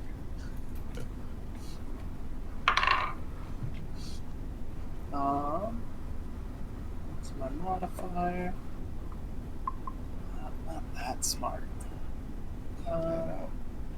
That's a 12. You cast Dispel Magic, and you watch as nothing happens. You get the sense this fire that is dripping out of this creature, probably not magic. This is not a construct. This is an elemental. Ah. But you hear Heinrich, this Anasui say, I'm going to try. And you watch, and for a second you actually see this kind of beige shoulder. And then you see another little leg kind of, you see the foot kind of shift like this out and kind of wander maybe 2 feet past. And then you see half of Anasui kind of shift into sight. You see him stop, and you imagine that he's saying something to you in his mind, not really kind of understanding how message works. I'm And gonna then you just see him take ping it another again. step out. And you Ping just it hear, again. reacting, going again, and just see another step very slowly. Takes a step forward, and suddenly the creature turns slightly to face Bam. up. Oh, okay. What? That's a wisdom saving throw? Nope, it just happens. Banishment just Yeah. happens? I'm pretty sure it just happens. It definitely doesn't. Yeah. Okay, it's going to be a. What is your spell save DC? Look up banishment for us Ah, here. Is it Okay. 18? It's an 18. Okay, so Charisma this save. is going to be a charisma saving throw. Interesting. Very interesting choice.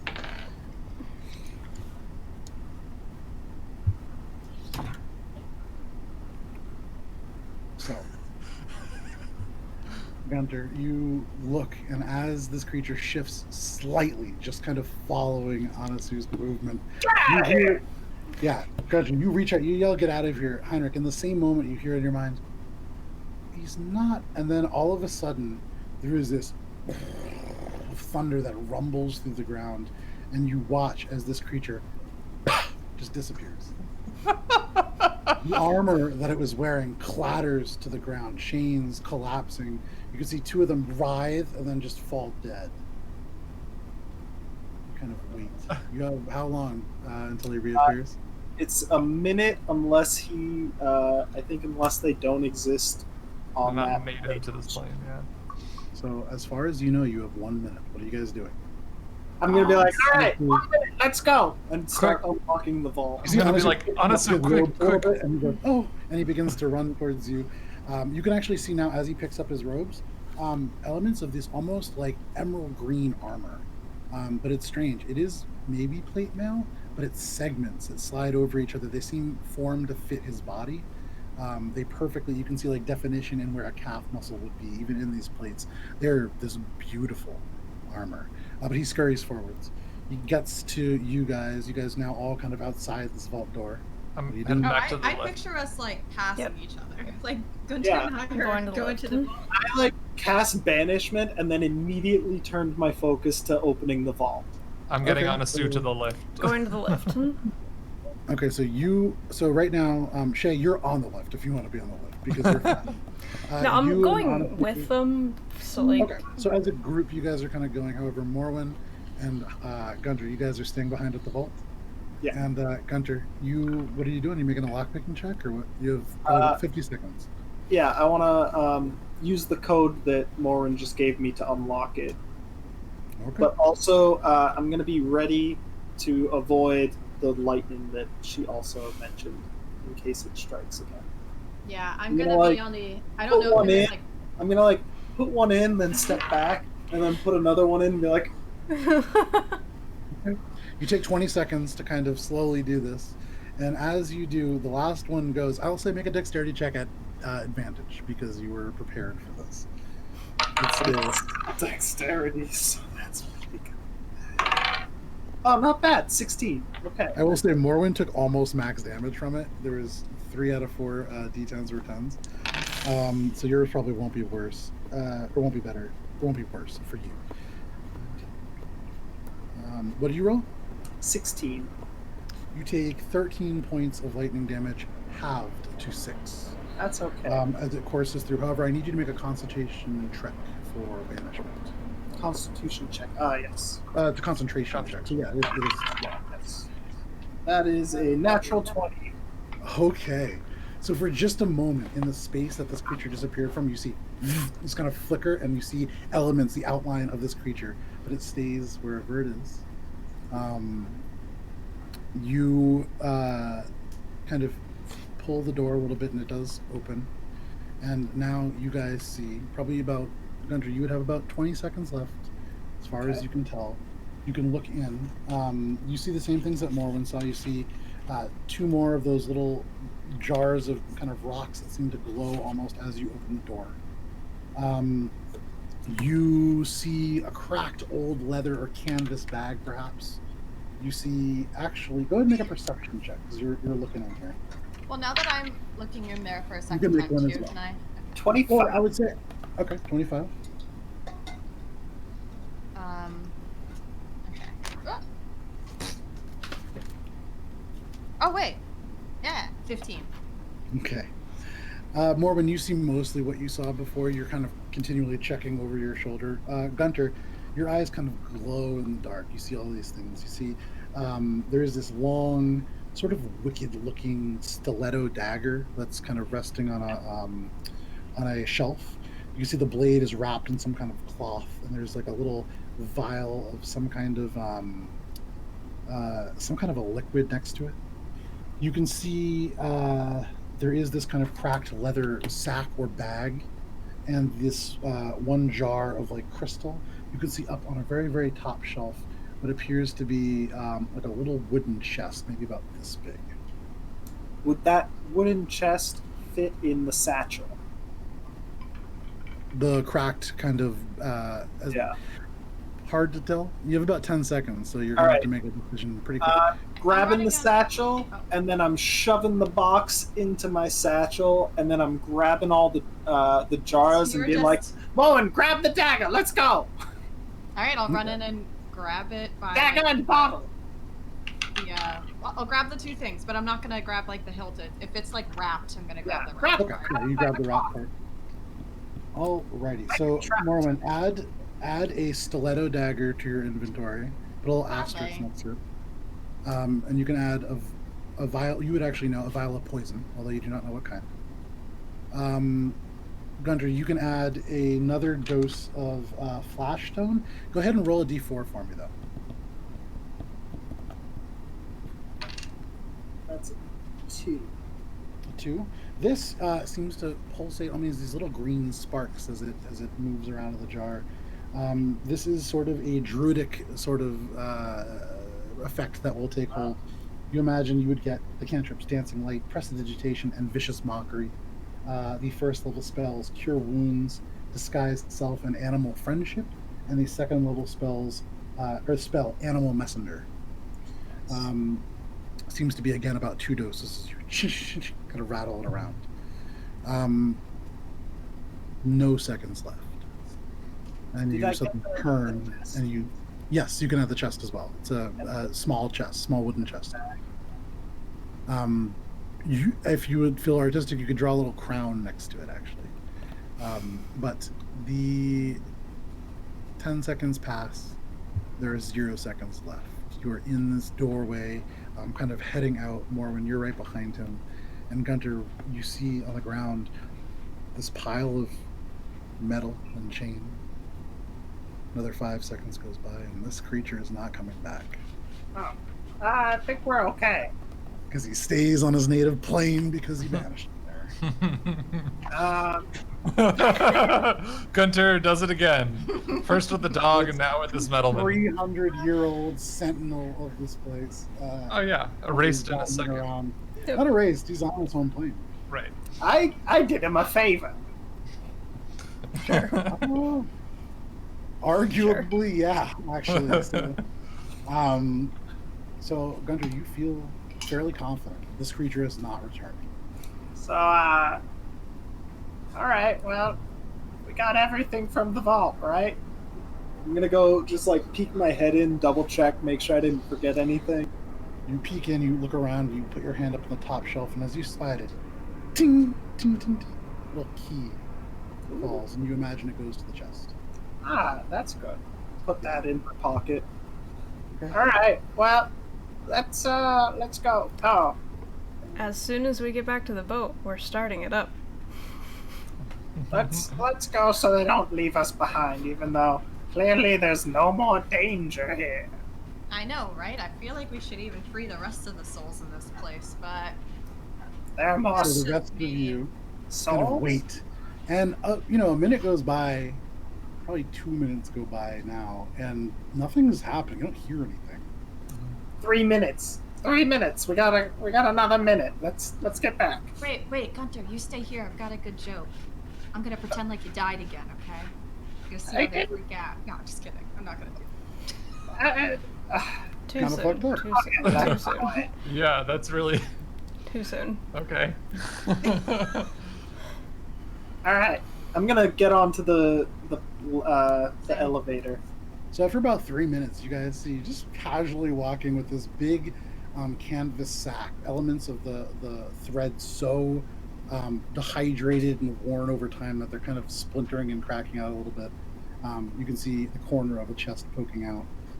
Is Gunter, and then Morwen following behind, holding this in a wrapped cloth, this stiletto dagger. But they just calmly approach you guys. As soon as they're on the lift, I'm just down. Like the door closes on Morwen's tail almost. it. Rude. And these metal grates close as you guys descend down the lift, and 80 feet below, re-emerge on the first level. Level 1. All right. Well, Thank you, elevator attendant. And I just turn it and walk. I am As you walk satisfied. away, Heinrich, interesting point. Mhm. This automaton, the voice emanates from it, and it says, "Thank you for visiting Dinman's workshop." Cool. So we know. All right. Weird Um, workshop. Weird workshop. You can see at that, Anasui almost, his eyes glaze over for a second, but he kind of shakes his head. Was it? Let's get on the boat before anything else. I'm gonna Okay, make good. my way onto the boat and then kind of like, come here, Morwen. We're gonna open up the chest with the key. Okay, so you take the key and you open the chest. Yeah, I want to see what's in it, and then also I want to see what's in the bag. Okay, so But I kind wanna- of you're investigating your loot. Just me and Morwen, because this was our job. So on this 20-foot long, 10-foot wide boat with 7 people on it, Yeah. you have a private moment with Morwen, Get which you to the imagine back. probably not that private. I also think, Um, ironically, not a lot of people care because we're just so sick of it. But we think I you mean, do. So we're like, Hell yeah, sure. Hell yeah, would be lucky. The rest of you really don't seem to care. But Heinrich, what are you doing with the boat? Where are you taking it?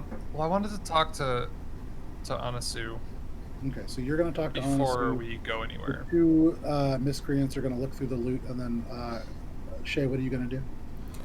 2 adventurers. Sorry. Eavesdropping slightly on the conversation between Heinrich and Anasui, but keeping watch otherwise. So, the way that we'll do this is in order. It'll go Heinrich and then the adventurers. And then Shae, make a perception check while this is happening. Heinrich, what do you want to say to Anasui? I kind of want to get him in a position where, because I've seen him go kind of woozy remembering things, and be like, all right, this is going to be maybe a little weird, maybe nothing at all. You seem to be connected to this place. Somehow. It's very strange, but I agree. I want you to take a look at something, if you don't mind. Is it going to hurt? No, well, I don't know. When you kind of get all woozy, does that hurt? You look like you're, I don't know. That's the most it would do in my mind. I can't imagine it would hurt. It's a piece of paper. Okay. He holds out a hand. And I'm gonna be like, all right, take a look at this and see if it jogs your memory. And I'm gonna hand him the note from the workshop. Okay. You watch as he takes it. There is a moment he kind of steps back. The boat creaks a little bit. His eyes do glaze over. And you can see his mouth begins to kind of move and form words. Go ahead and make a perception check. 12. You can see the lips are moving. And you can see he's just kind of mumbling over and over again. A book that I threw because it had over and over again. You can hear him, or you can see the word that is mouthed, which is just, he seems to be just saying again and again, just gold. Gold, gold, gold, gold. You can see it. And then a couple other, what was your perception check? It was just 12. 12. Other words kind of muddled in. You can see a little bit of drool kind of coming down, and then suddenly the eyes kind of snap into focus. And you see Anasui shake his head a little bit. I am connected to this place. I think I worked here. I think I worked on this floor. And he kind of looks kind of across the docks and in this misty place. But I'm sorry, I don't remember much more than that. And the name Gerard didn't do anything? It's certainly familiar, but I'm sorry. I don't remember quite what it was. That's okay. That's okay. And I'll take the note back. Just hands it back. You can see for a minute he almost kind of continues to look at it, but releases it to you. Do you want to hold on to it? If you wouldn't mind. That's fine. Yeah, I've already copied it down. He kind of takes it from you, and as you take the boat wherever it is that you take it, you would see he sort of takes it, and he seems to be reading it over and over. he seems to be trying to pull something else out of it, that moment of kind of wooziness, but it seems to have passed. Shae, what did you roll for your perception check? 27. Okay, we're going to get back to that in a second. You're going to have a very good idea as to what's around you as Heinrich moves the boat. Guntir and Morwen and Helia, you guys begin to examine the things that you found. Guntir, make a investigation check.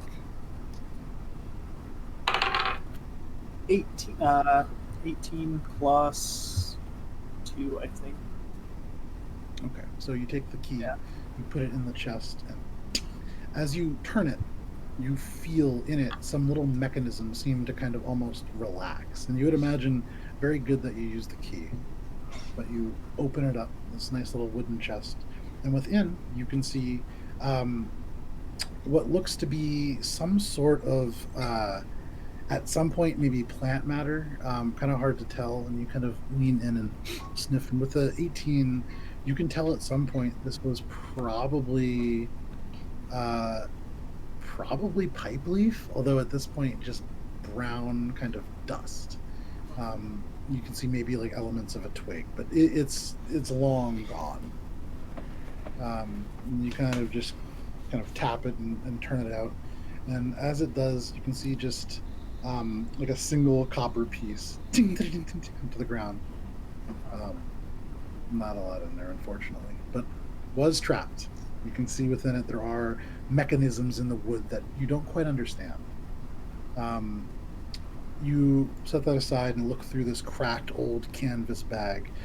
When you pull it open, very oddly, nothing seems to happen. There's nothing within. When you close it, Maybe it's like Heinrich's. Reach in. I'm gonna open it again and like stick my head in. okay, you stick your head in, your face gets in there. It's not very big, it opens up to about this wide, so your face kind of just barely gets in there. It smells old, it smells like canvas. But now that you have your face right up in it, you can actually see that there is a lining within this canvas, and the lining itself is not split. And you kind of look, and as you pull, with age they've sort of grown dry and fused together almost, but pulling it apart, this lining is a different kind of material, almost like a textile in a way, very smooth under your fingers, not frayed, not damaged. And separating it further, you pull out what looks to be like a very, very soft, almost navy blue bag. It looks like faded navy almost. There's a bag in a bag. What's in the other bag? I'm gonna open the navy bag. I mean, it's still, you still see the same thing. It looks to be empty. It seems empty, but I'm gonna. Do I have? I don't. I want to figure out what this bag is. Do you have identify or?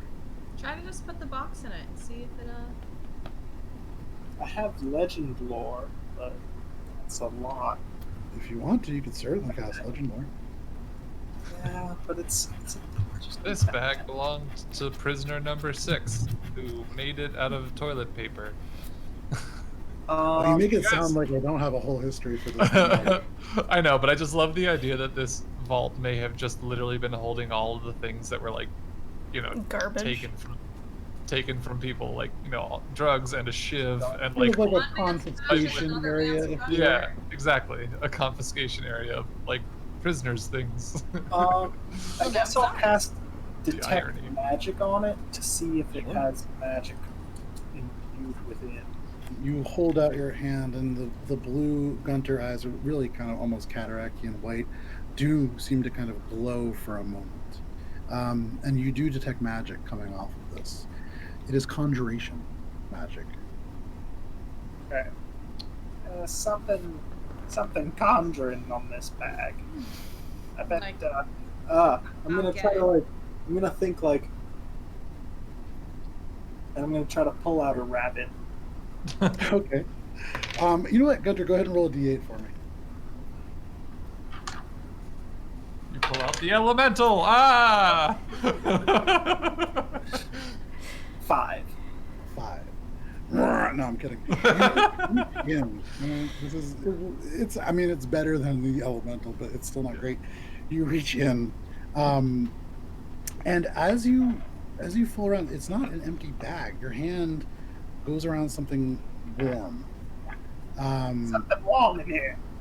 Yeah, it's like a small fuzzy object. It's kind of Do you want to pull it out? I'm gonna like cautiously pull it out so I can see what it is, but like I'm ready to just shove it right back in if I have to. Okay. You cautiously pull this out. It feels almost like a fuzzy ball, about the size of a baseball. And as you pull it out, it begins to shake, and you can hear this kind of inside. And before even looking at it, you have to kind of like release it. You can release it anywhere within 20 feet of you. So you are on a boat.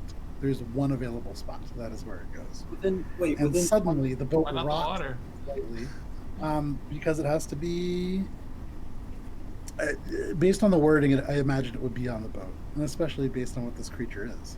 Because in the space, as this thing is thrown, suddenly unfolding and turning, the hairs on the back standing up, you see a black panther. Full-on, real-life black panther. You can see the ears go back and very confused looking. The lips draw back, revealing teeth.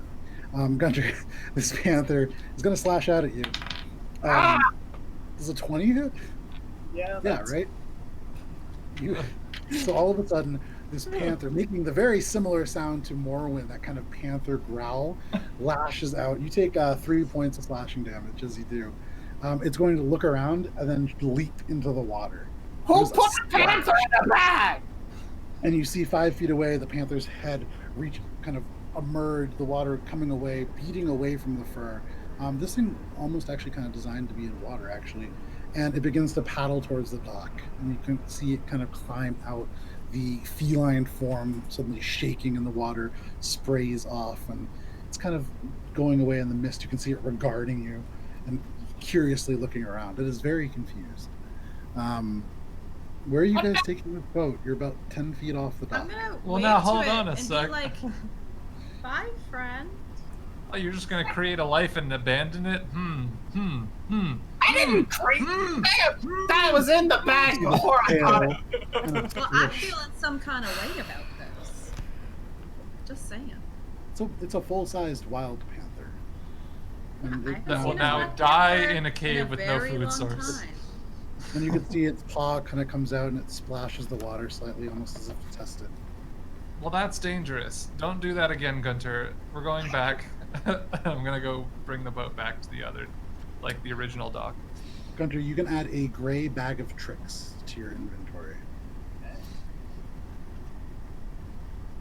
You guys now on this boat, about 15 feet now, slowly puttering away from this panther on the dock. You can see it's now kind of laid down, and these big yellow eyes through the mist are just watching you. Gunter, is it just me, or does that cat look just like me? Look at Morwen. There's a similarity for sure. Almost unnervingly so. Morwen has always looked just a bit more feline than other tabaxi. Not that any of you, I don't believe, have met other... I don't think any of you have met a tabaxi before Morwen, but it does look fairly feline. So, where are you taking this ship? You guys are just kind of slowly puttering away from the dock. Back to the point of origin from this little Okay. jaunt. Yeah, without too much trouble. It's not terribly far. Heinrich, you maneuver this boat through the mist, which grows a little heavier as you progress. You remember it originating from that kind of cascading waterfall. But you, without any trouble, really pull up to this dock. You see no more mermaids, you see no more elementals. And you kind of just tap into the wooden dock. What are you guys doing? Keys out of the ignition, tie up the Take boat. the Arcana tile out. And you just do the loop, and kind of Yeah. get it hitched into this cleat. And Mhm. you on board, Anasui following you very closely, still kind of regarding this paper. He doesn't seem to be reading anymore. It's almost as if his eyes are fixed on it and not really focused. He's thinking. Yeah. Helia gets off. Croddock gets off. So, I found this. and I pull out that sort of quartzy, flowery thing. Okay. I have a feeling it goes to that arc light that we found before. It might be a way to quickly put distance between us and these people who may be following us, Shae. It's a guess. And it also may bring us... I mean, we have no idea where we are, where we're going, where the nearest exit is. It may bring us to another entry point, like this one is close to an entry point. At least that's my thought. If anyone wants to brave using it with me. Hopefully all of us, so we don't split up. Okay. I mean, Guntir, you were so excited about that thing. Don't you want to see what it does? What thing? And I'm just gonna like Got it. stomp towards it and point like this thing.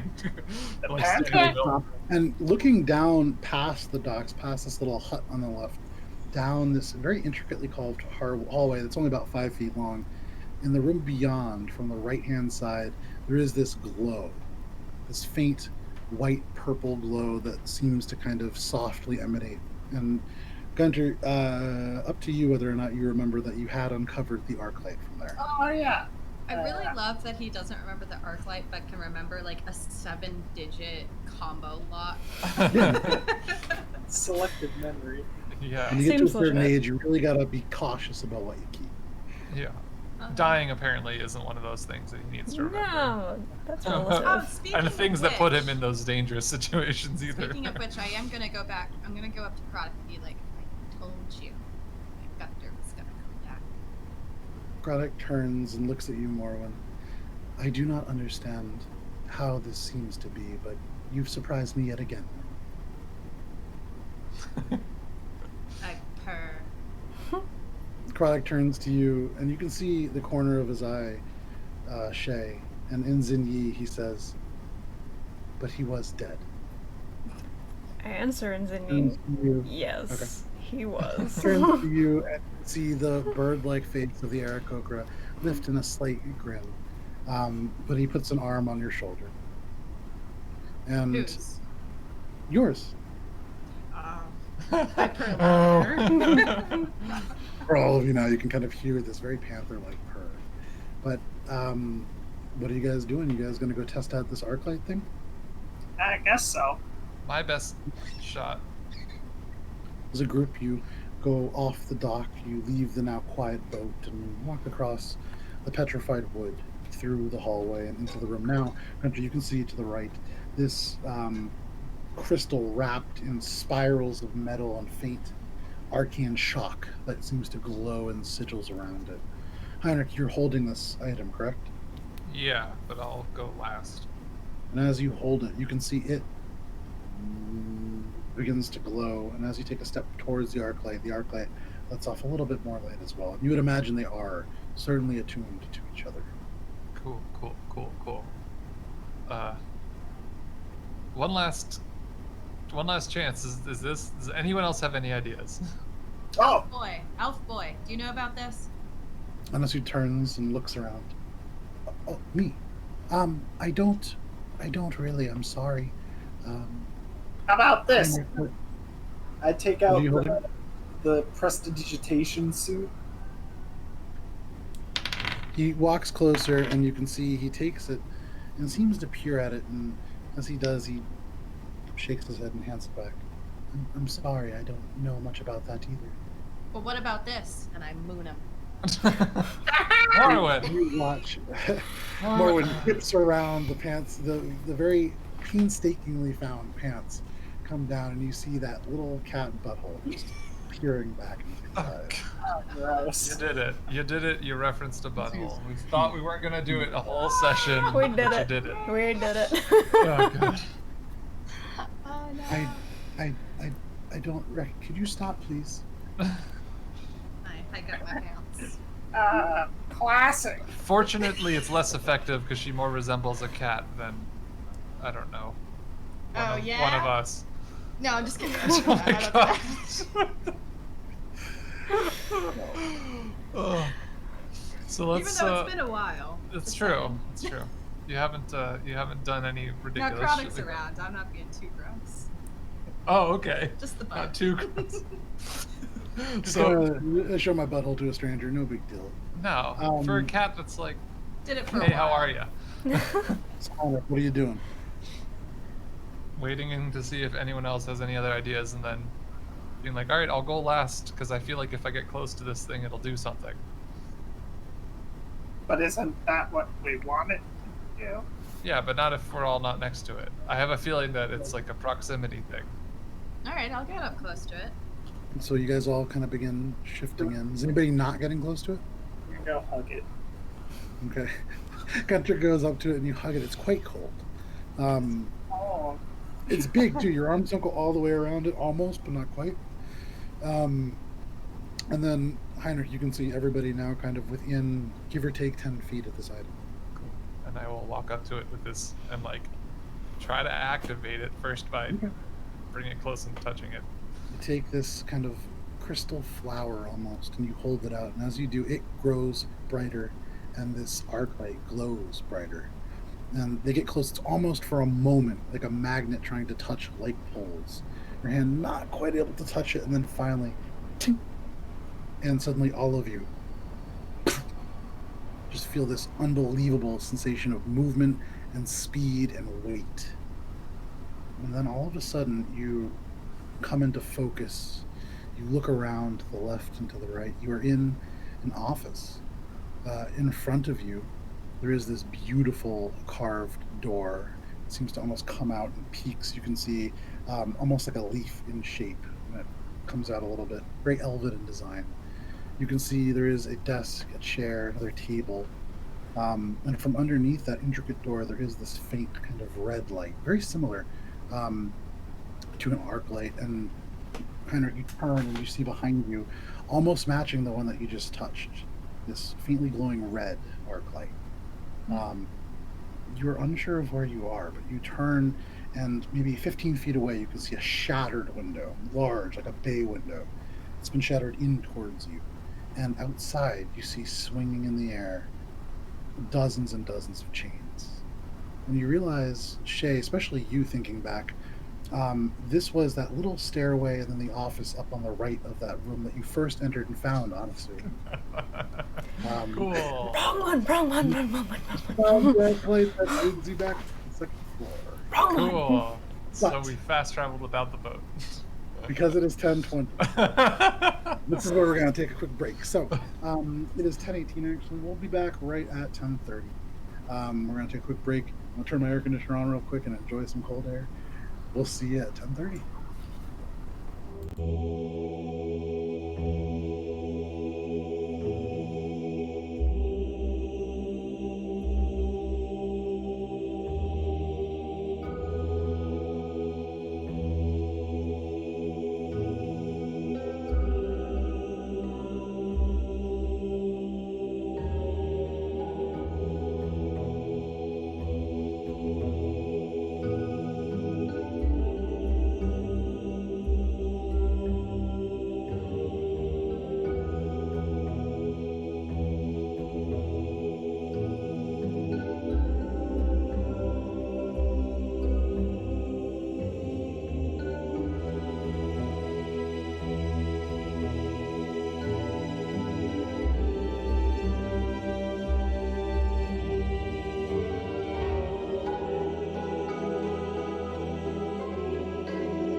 And welcome back.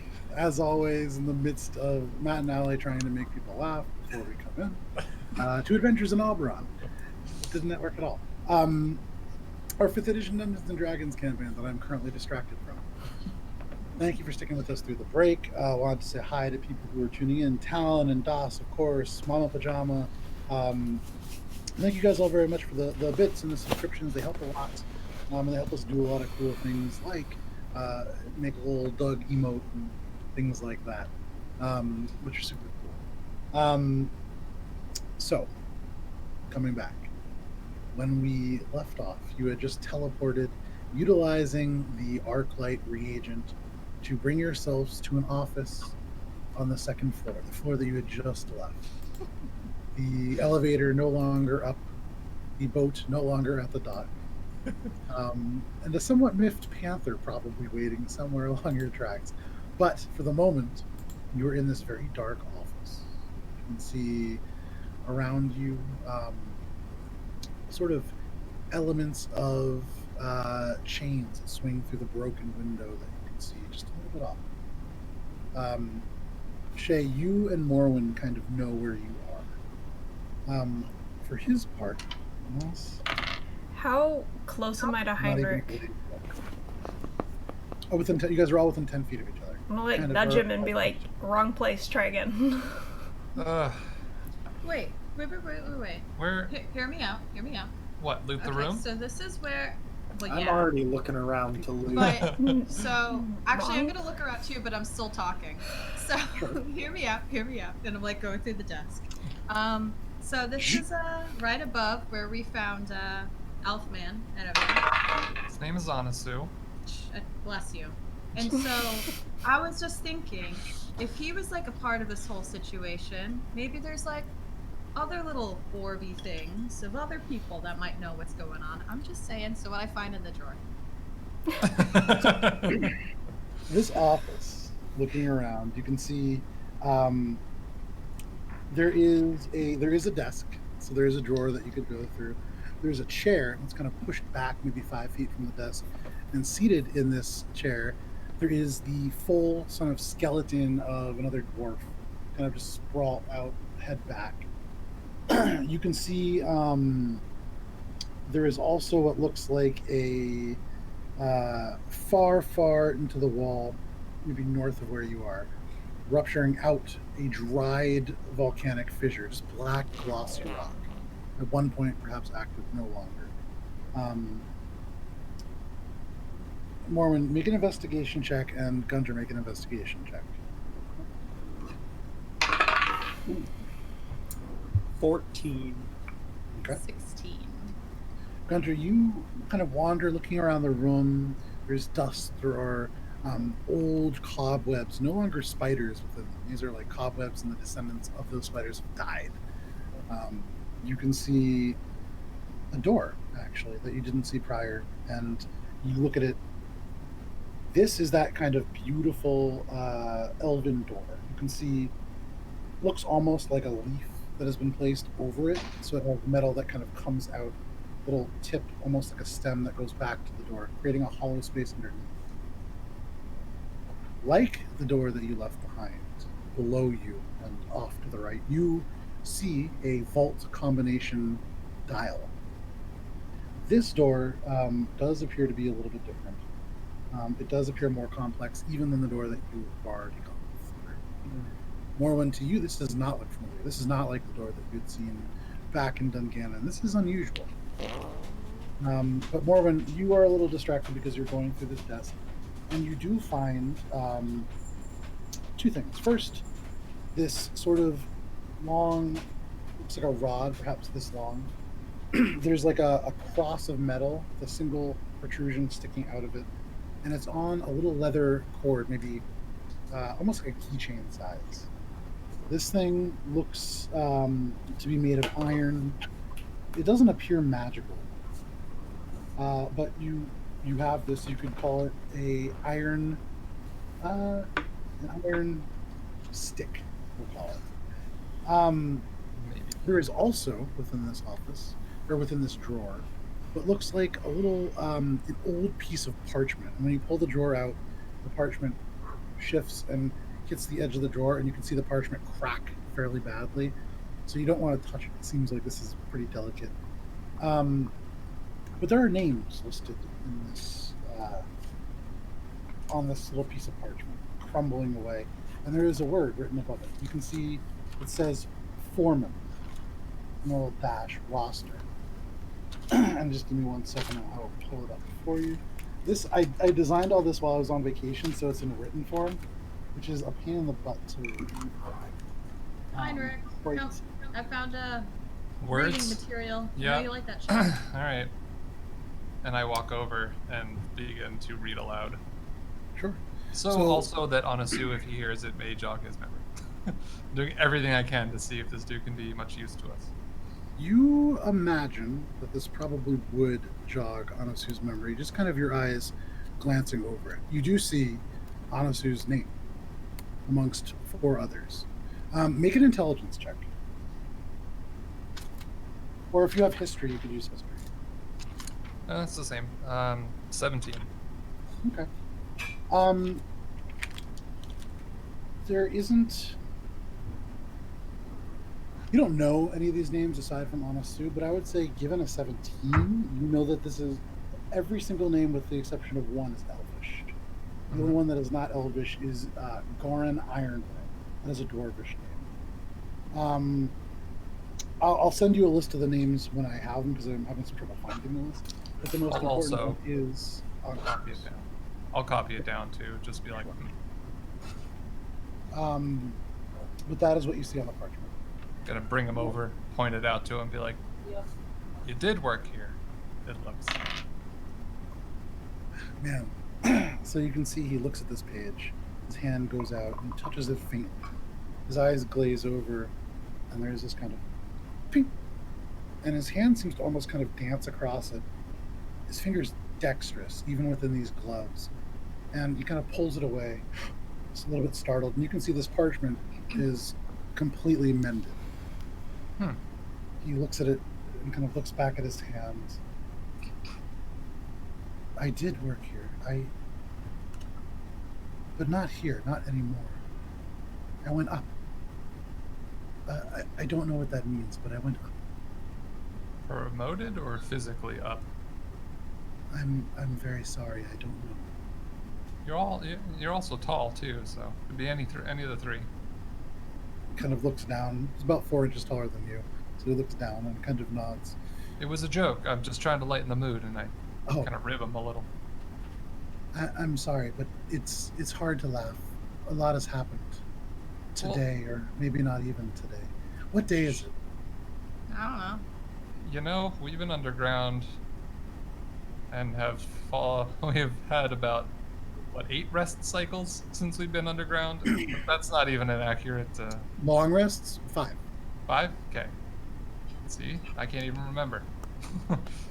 I look over at Helia, but Helia, how many days do you use days, right, down here? She kind of rolls her eyes. Yes, Heinrich, we use days. Huh, okay, cool. Funny you use days when that implies a day and night. Well, regardless as to whether or not you can see orb recession, time does pass. Right, okay, good. Glad that We that didn't is always true. live in the Undercity, you know. There was a time where we too dwelt in culture. Yeah, Heinrich, don't be ignorant. Shooting a glare over to him, and As just I'm gonna- like trying I'm to gonna use door. I'm gonna use message, and I'm just gonna screech in his head. Screech in your ears. Not really. Guntir, what are you doing to this door? You said you're trying to open it? I'm It's like one of those anime zoom in on eyes moment. What was that? I'm attempting to figure out a way to safely open it and not get shocked or put to sleep. Make an investigation check if we're checking for traps. I think I'm gonna join him and be like, 11. I found a stick. Okay. You take this iron rod and you wave it, and Guntir, you're kind of distracted by this. But you don't sense any traps. Okay. Do you find anything about like a code? It's another twisty guy, right? Yeah, There's a steel dial. You find anything about a code for this? There are No. fewer numbers on this dial. There's only 10. Just a stick. Okay. Fewer numbers. What would that imply to me? Perhaps Make a an insight check. special date. 19 plus. It's probably pretty high because you're a cleric. Yeah. Ooh, yeah. That's a 28. With a 28, you think lower numbers. What could that mean? You think all the way back to the beginning of this place. You walked in and you saw these 4 bronze statues, swords held aloft, all slightly different. And you remember going through, you opened that door, just kind of shifting the stone aside with your magic. And you remember now, thinking back, the number 4 has come up quite a few times. You remember the Zinyi even talking about it. Weird. Oh, you know what? You didn't get that message from Product, so you don't remember that. But you do. The number 4 does stick out to you. Fewer numbers. This motif of 4. I'm gonna turn the dial to 4 and see if it does anything. Turn it to 4, and you hear a soft.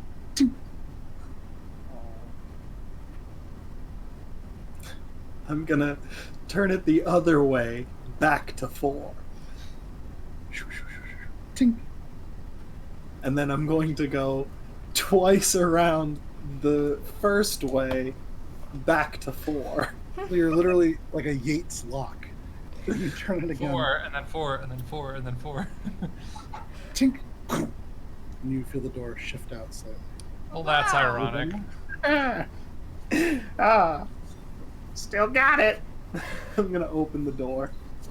You open the door, and in front of you, it's only about 3 inches deep. You can see there are these small iron protrusions from what is another, not door, but almost an iron wall. And from each protrusion, there is this very, very thin woven copper wire. In total, you can see there are 7 of them that run from the top to the bottom. They're very thin.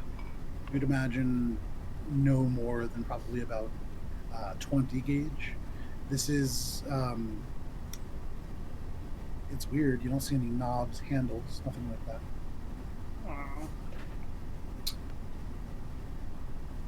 Does it look like it's magical or that it controls something? Like, Make an Arcana check if you would like. Can I count the names that were on that page to see if it lines up with the copper? Yeah, there's 5 names. And so looking at the names on the copper, 7 strings, 5 names.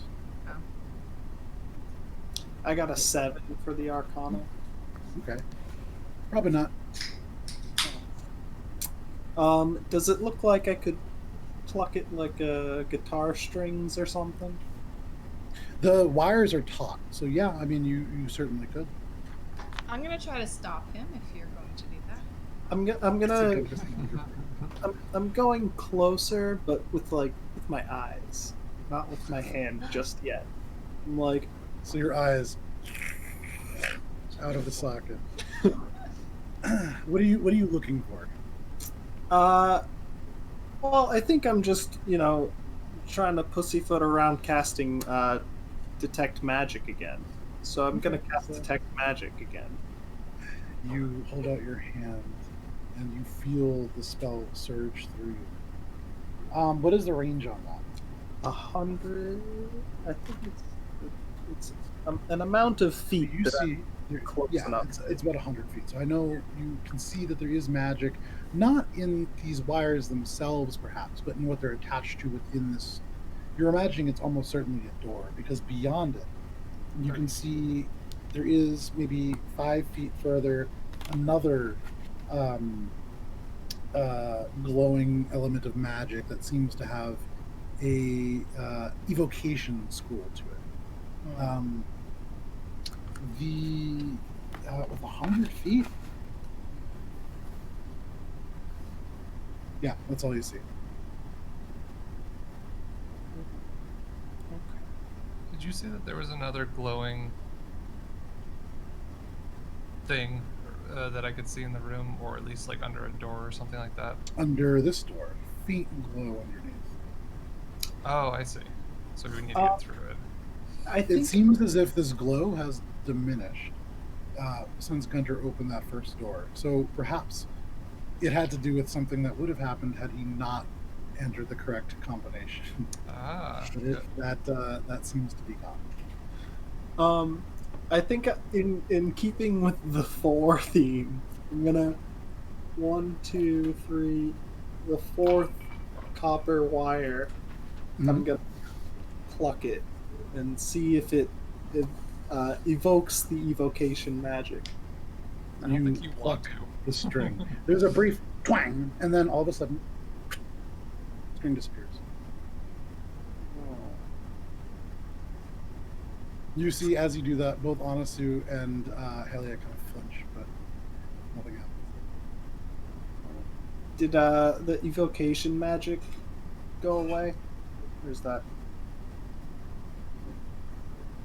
Still there. Okay. Well, I think this is like a lock or something. Can I look around the room for anything else besides trying to loot it? Is there anything Yeah, I mean, like you what can else see is really there's in this this room? shattered bay window with glass that seems to have come inwards towards you. You see chains shifting along outside of there. There's a desk that Morwen has gone through. There is this kind of vault door. You can see there are 4 iron brackets where torches probably once were. Aside from that, I don't see anything else. Can I check the body? Yeah. So you go over to this body. You don't touch it. You kind of look around. The bones are ancient, but ancient in a way that looks as if this being was ancient, even before they passed on. You can see not crafters' livers, but very faded, almost dead and broken and kind of crumbling in cloth that may have been at one point white or tan, but is now almost kind of darkened to a rusty brown. What is your passive perception, Heinrich? 11. Okay.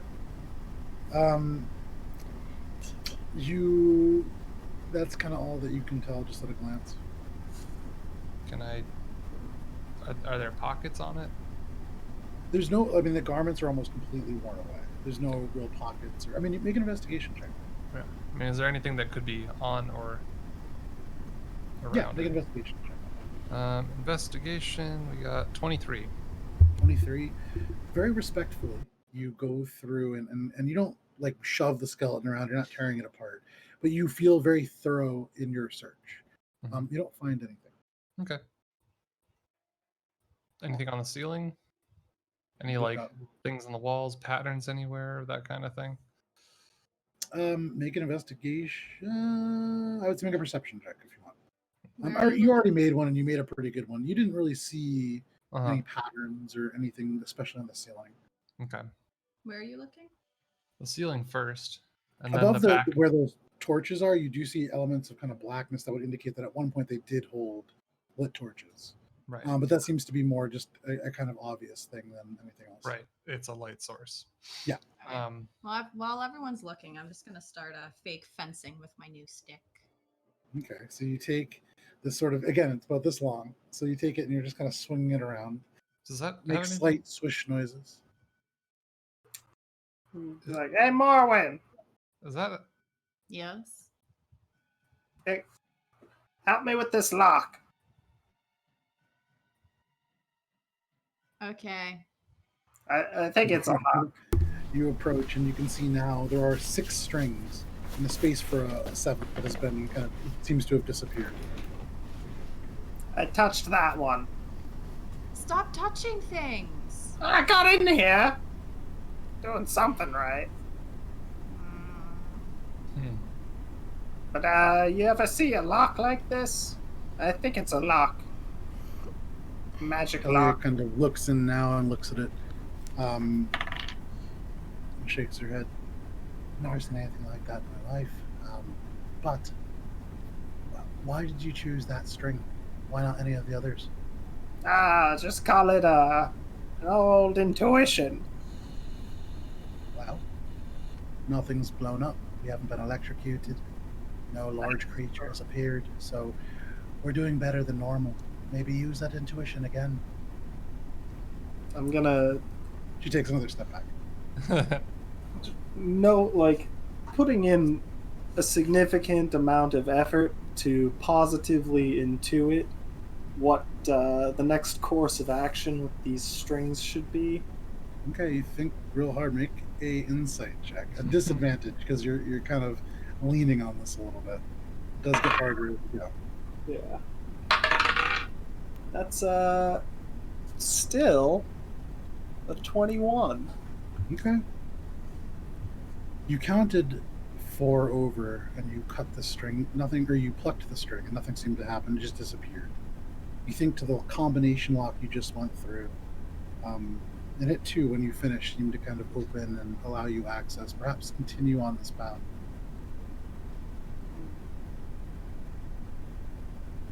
I will do so. Okay, so I do on it. this string you plucked, you count 1, 2, 3, and start at the beginning, or do you start going back, like fantasy football snake style? Go 1, 2, 3, So the fifth Then- one then? 4. Okay, so starting again at the beginning. Yeah, You pluck the very first string. Or do you? well, wait. It's 7 strings. 4th one's gone. Correct. Correct.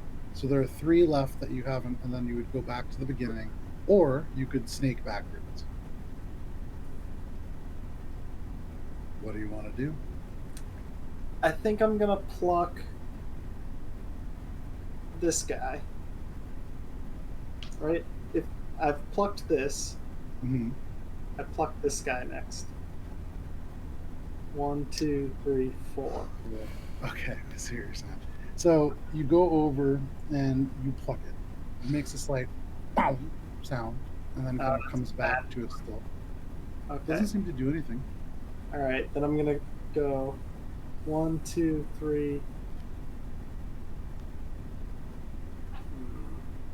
You guys are watching Gunter's eyes shift all around the different strings. Neither He's eye counting focused one on at the same time and the others at the I'm other gonna time. try. One, Yeah. Then two, I'm three. gonna try 1, 2, 3, 4. Okay, so you loop back to the first one. Yeah. You hesitate, kind of look around. You can see Helia nods, and then Krodok is just kind of shaking his head no. But pow, disappears. Okay, Gunter is finding out a pattern. I'm gonna go 1, 2, 3, 4. Pow, disappears. Oh, now I know. So I'm just like, boop, boop, boop, boop. It disappears, and suddenly, where there was no door, you can see all of a sudden, because these strings are gone, it's like a crack emerges in the space and shifts up and down, one part disappearing into the floor, one into the ceiling. That was an easy password. There are 5 feet, and then a very simple looking iron door with a weird looking hole where a knob should be. Looks sort of like a cross with a small indent in the middle of it. Another lock.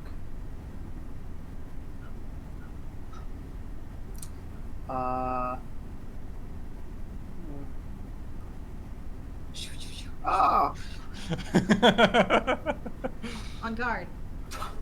I'm like, Gunter's mentally picturing, like, will this metal rod that Morwen is spinning around? Without even a roll, yeah, looks like it would fit. I'm still Almost as if designed to be so. okay. Yeah. We're like, still gonna take a little. Morwen, give me that stick. No, it's mine. Bring it here. Okay. Warren walks over. You, and it actually doesn't come out. And Oh, I suddenly, poked Gunter, but that's fine. you And it poke doesn't come Gunter, out, it just stuck in the soft flesh of age. It's just It lost. pops into Gunter's. Reach down and grab it and say thank you. So, are you guys placing this into the space that it was obviously designed for?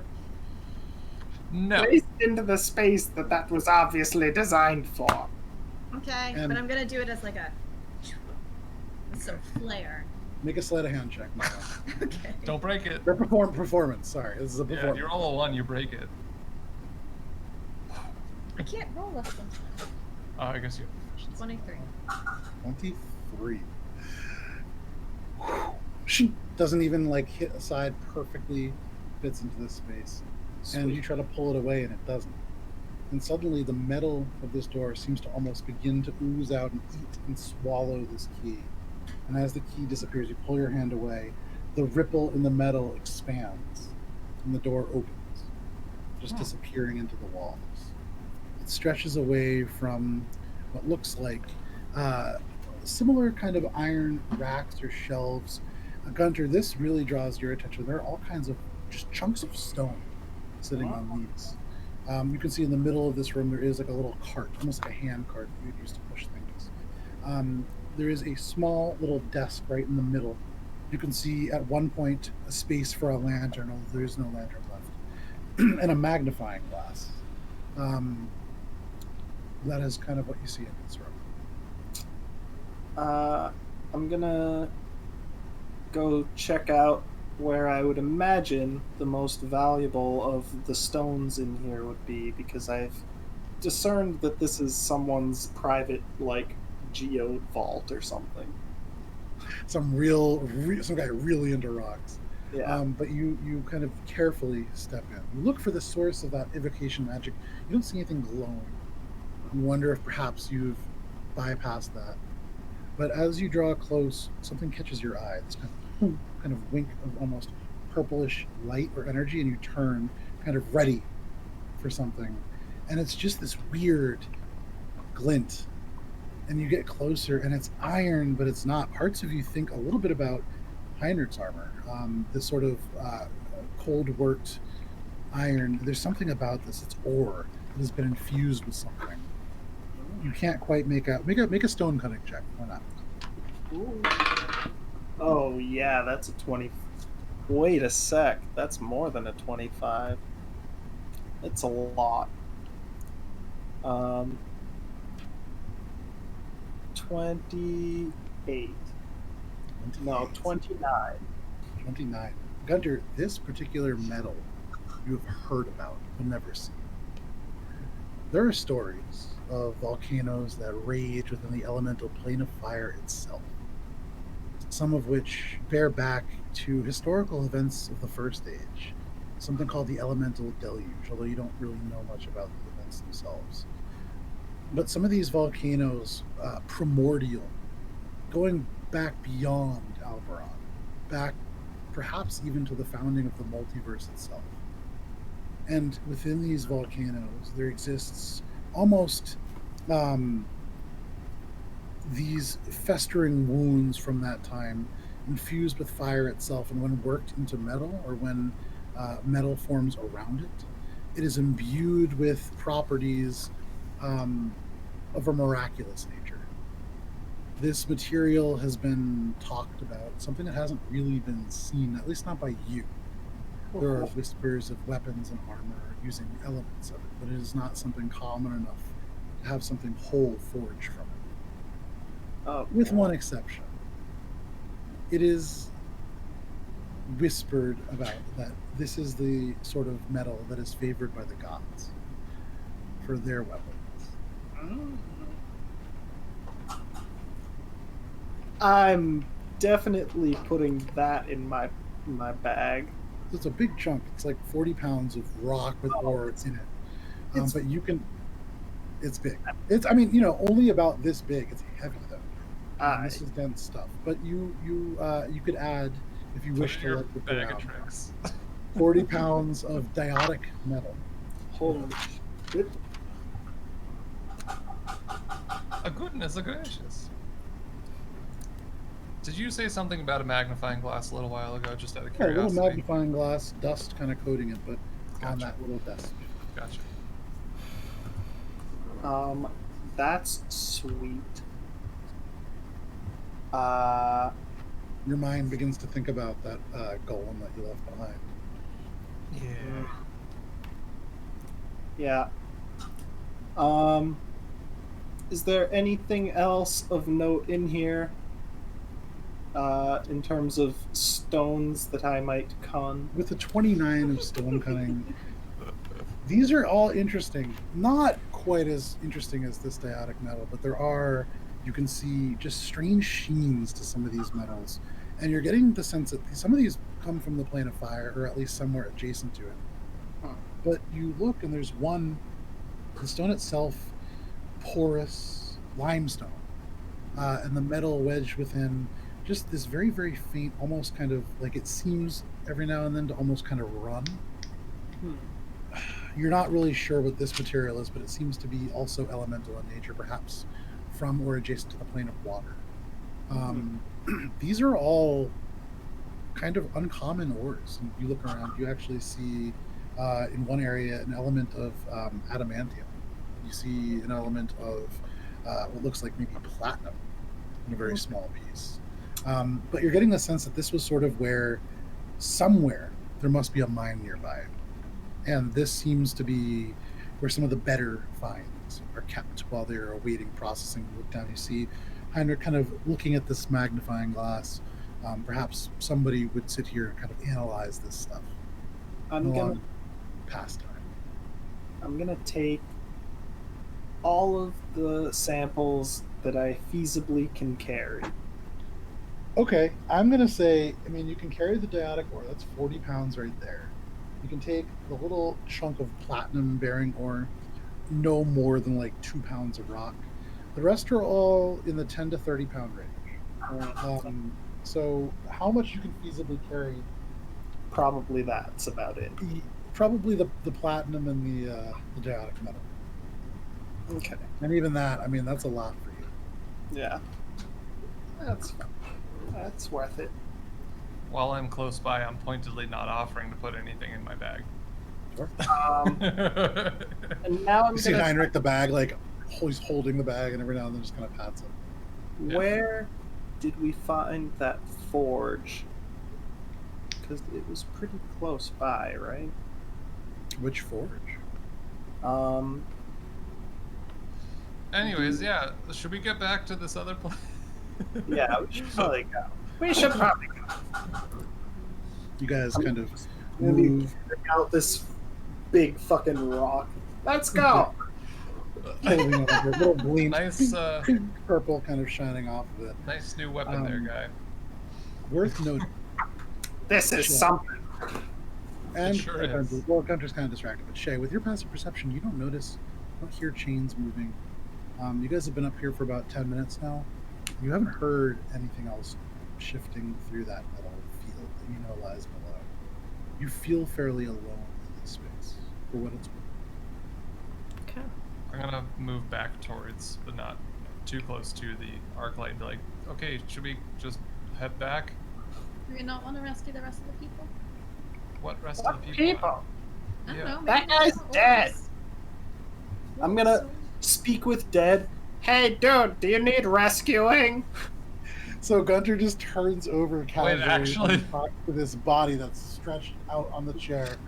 For a moment, nothing happens, and then suddenly you kind of see the corpse shake once, and then again, and then the skull gasps in oxygen, which whistles through the rib cage, and you can see the skull levels at you, Gunter, and you can just see it waits.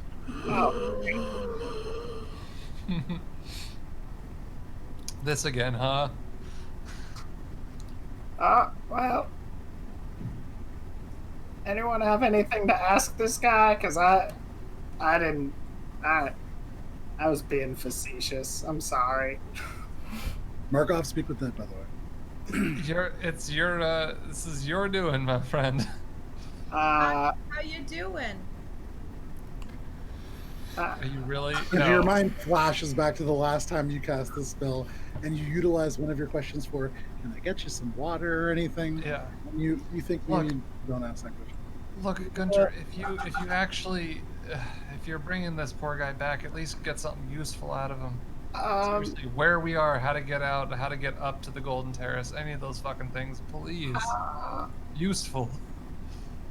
What's the most valuable thing you got in this place? Oh my fucking god. You can see the eye sockets, these big, empty, hollow things. They do seem to almost peer into yours, Guntir.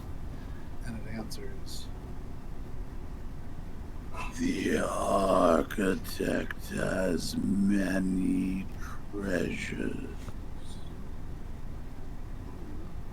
Only answer you get.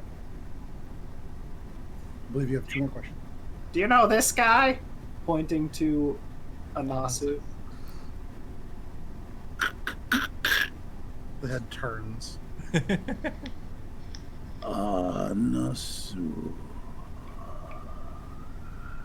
And just seems to wait. Bless you. That's he knows him. Ah, see, you guys must have been friends.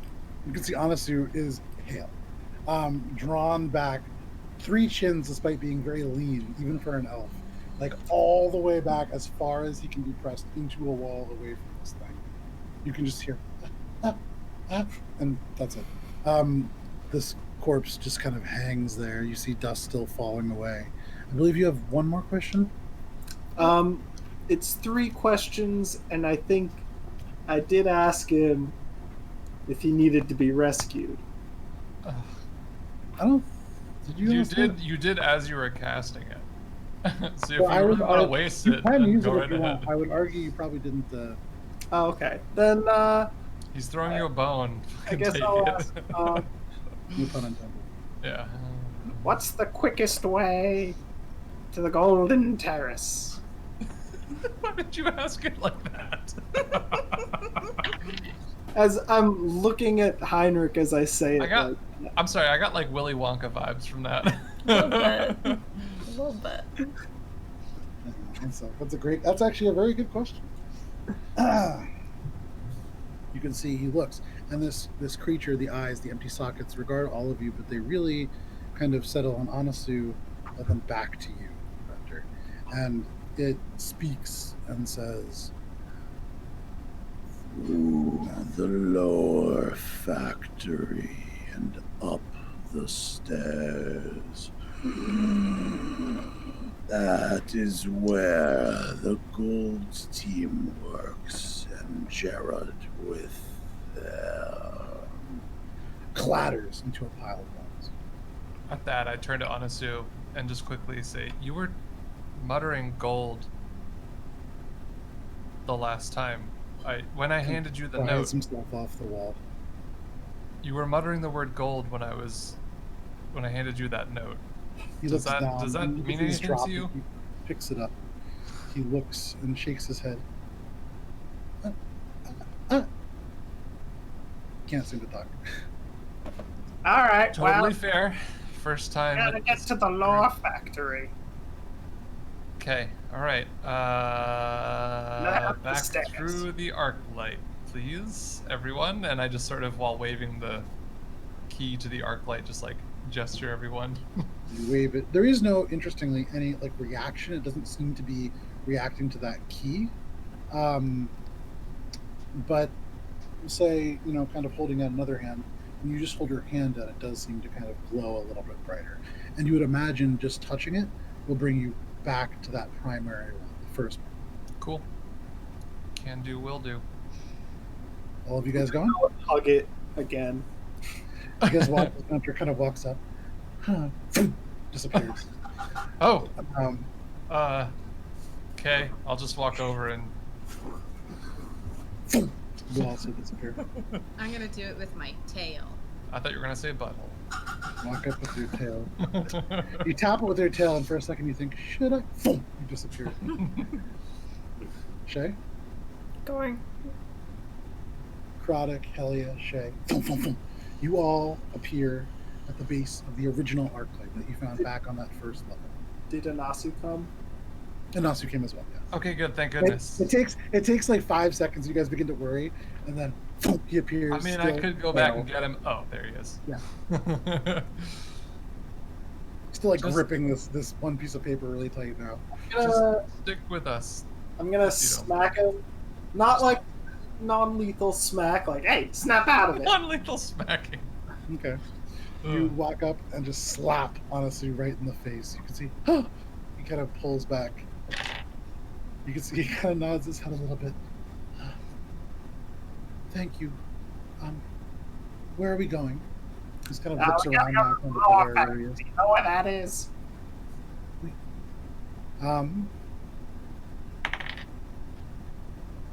I'm sorry. I still can't seem to remember very Smack well. him again. Slap him, kind of. Turns his head to the side. This is weird. It's Matt That slapping help? Matt. I'm sorry. Please don't hit me again. And he kind of holds up his hands. All right, and And then as he grab does, Guntir. as he was, there's this kind of burst of energy as he casts shield.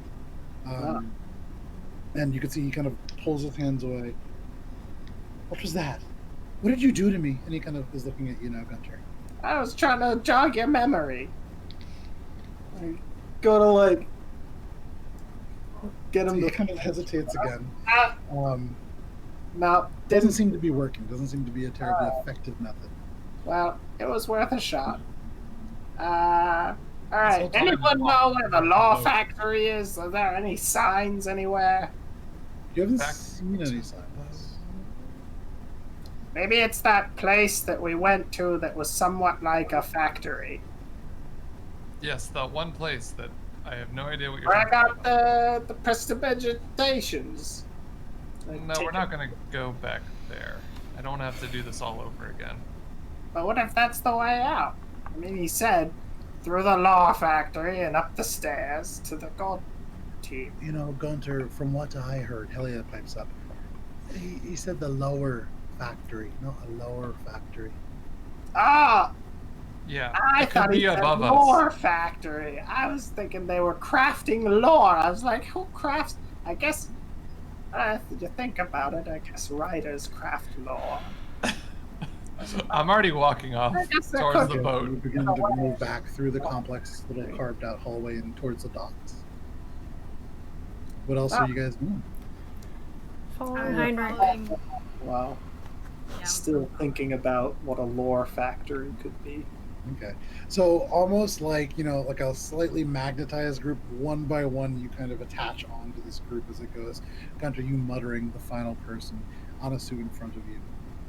But you guys go onto the docks. The boat's still there. I guess, in a way, we're all lore factories as we create our I'm own. going to message to Guntir really loudly in his head. Lower! Lower factory. What? Lower You your just hear back at your voice. Yeah, he just says what back at, yeah, in the crystal clear way that message works, he just says what, and now I know he's fucking with me, so now, yeah, alright. I get on the boat and try to leave without him getting on the boat. You get on the boat quickly and put the Arcana tile in place. Everybody's kind of piling into the boat. Oh, we're Honestly, getting back on real the boat? hesitant. It's the only way forward so far. Is there more places to go? Yeah, We gotta You go guys would lore. remember we went to from one the- of many options. from the floor that you guys just left, there was a door to your left that you guys didn't go through right off the lift. You didn't try either of the two doors leading to the room with chains. There's a door off to the left, door off to the right.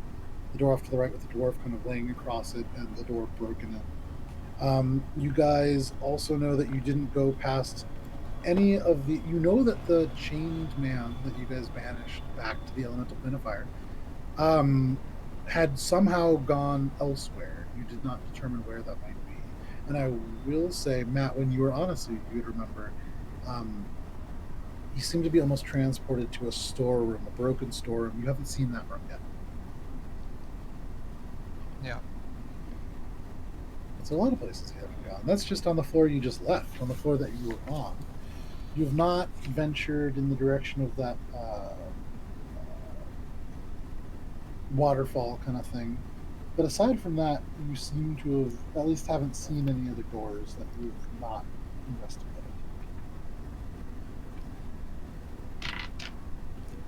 Should we go back and take the lift just so that everything is in its right place? Should we need to backtrack and then check these other areas? They did say this is Dinman's workshop. This might be the beginning of a much taller structure. We gotta get to the lore factory. What are you sending us, Joe?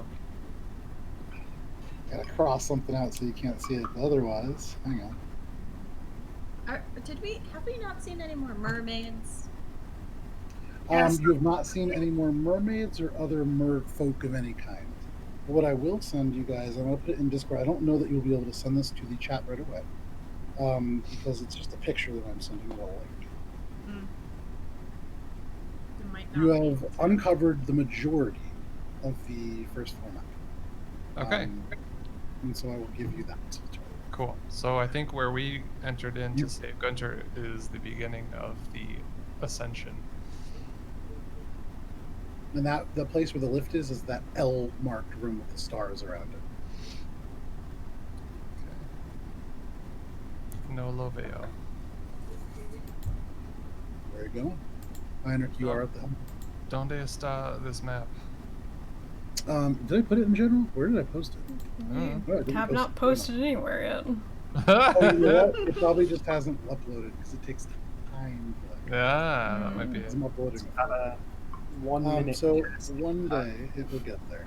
So let's just check out. Let's bring the boat back, bring the lift up, so everything is in its right place if we need to retreat back this direction at any point. I think this is the most fair way to do this. It was in one-shot I put it in planning, that's why. one-shot planning accidentally. That's why. And And it's in I this see. picture. It's flipped. So you guys came from the top. The L marked room is the one that you took the lift up from. The room marked M is the room in which, Guntir, you found your Prestigaga thing. Yeah. I can't even follow. Prestidigitation. Okay. Okay. Looks like L is the way to go. Let's go there, go up, and yeah, that's my vibe right there. Sure. You take the boat and return back. You near the sort of dock, and you see first one and then the other yellow eyes open in the mist. And as you near the dock, kind of getting up, stretching the back, is this panther. Oh, You can shit. see it regards Thaumaturgy, you guys yell it now. away. Ah! Okay. You can see it was regarding you kind of curiously, and all of a sudden the ears pin back. This hiss, and it seems to run and then dive, splash into the water. You see the back of it as it kind of paddles into the water away. Why'd you do that? That was Off neat. into a side It channel. attacked Guntir last time. I didn't want to. Yeah, it was fine. It was just a play scratch. Sure, The sure. boat- All right. Tap into the dock, and you guys can get back off. Use the Usual lift off. disembarking Sure. keys, Okay, rope, keep whatever. up. You get into the lift. Are you guys going up? I'm going up. Wait, so we're going back again? It seems like this is the best way to go.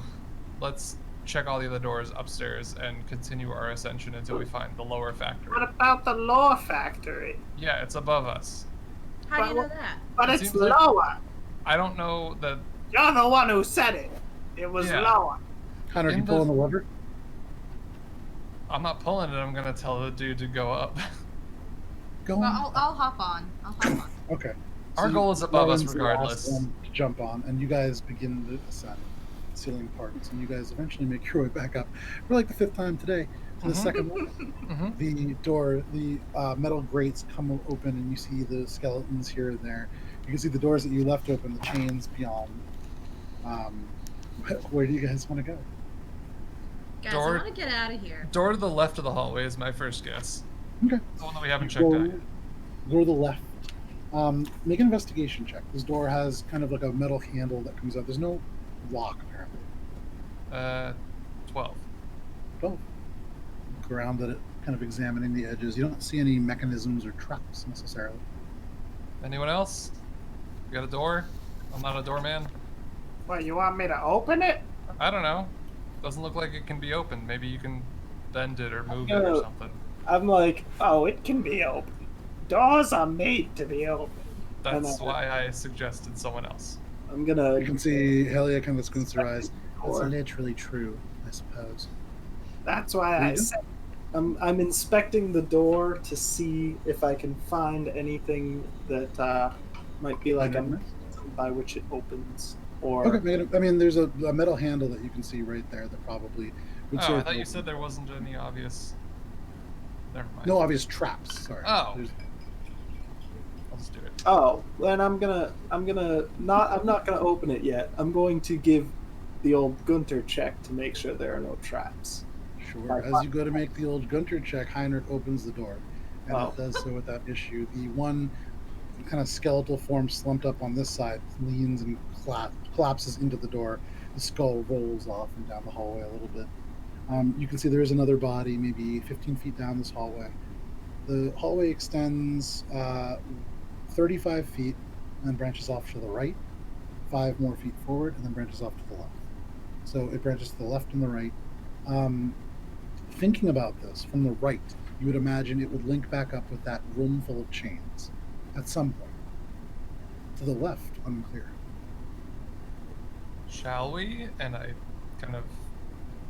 I don't Back see there, how we're supposed to be going to the lower factory by going up. If the factory in its entirety exists above us, the lower level would be the first one we reach. But okay, fine. Continuing Well, you on, would and I remember what walk that forward. Those chains did stretch up in that room. Or actually, I don't know that you've actually been in the room yet, Gunter. You haven't He been hasn't. in He the just saw the office. But Shae and Morwen would both remember the chains stretch up and into darkness. They don't see. You guys didn't see what it attached to. It's outside of your range of sight. So you guys progress forward a little bit. You come to the first turn to the right, and Heinrich, you glance down. Long hallway. It goes down at least 60 feet further. But about 40 feet down it, you can see it does seem to form a T. Branches to the right and the left. There's a body slumped over in that intersection. What are you doing? There's a body there. That means they were probably fleeing the factory down this way. I'd say we go that way. I mean, they're all dead. They were all running from something. They all, I don't know. But where is That's the my body? guess. Is it in the middle? Is it? Yeah, In seems the to be right in hallway? the middle of them. Yep, in the middle of that intersection, like a T or a X It intersection. could have been a guard. It could have been anything.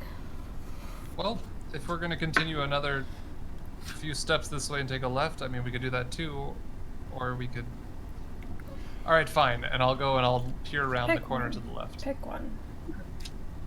You walk up a little bit, leaving the group kind of, not behind, but a little bit distant, 15 feet back. Then you peer around the corner. Make a perception check. The air here noticeably cooler, even as you kind of reach around. Reach around. 17. You peer around. I do a reach around with Yeah. a 17. You peer around the corner. This cool air kind of striking you in the face a little bit. You can see what looks like the floor continues on for about 20 feet and then drops. You see stretching out down a staircase, so each stair seems to be almost 20 feet. It goes down and into darkness. You see in the ground above, it's just kind of raw cavern rock, but it also seems to be carved to form almost a progressive stairway. And you would recognize this because this is very much the way that mines are made almost everywhere. This is a mine of some kind. The smell here is weird. It isn't that of damp earth necessarily. And you can almost hear a sound, although when you really sit and listen to the still air, you don't hear anything.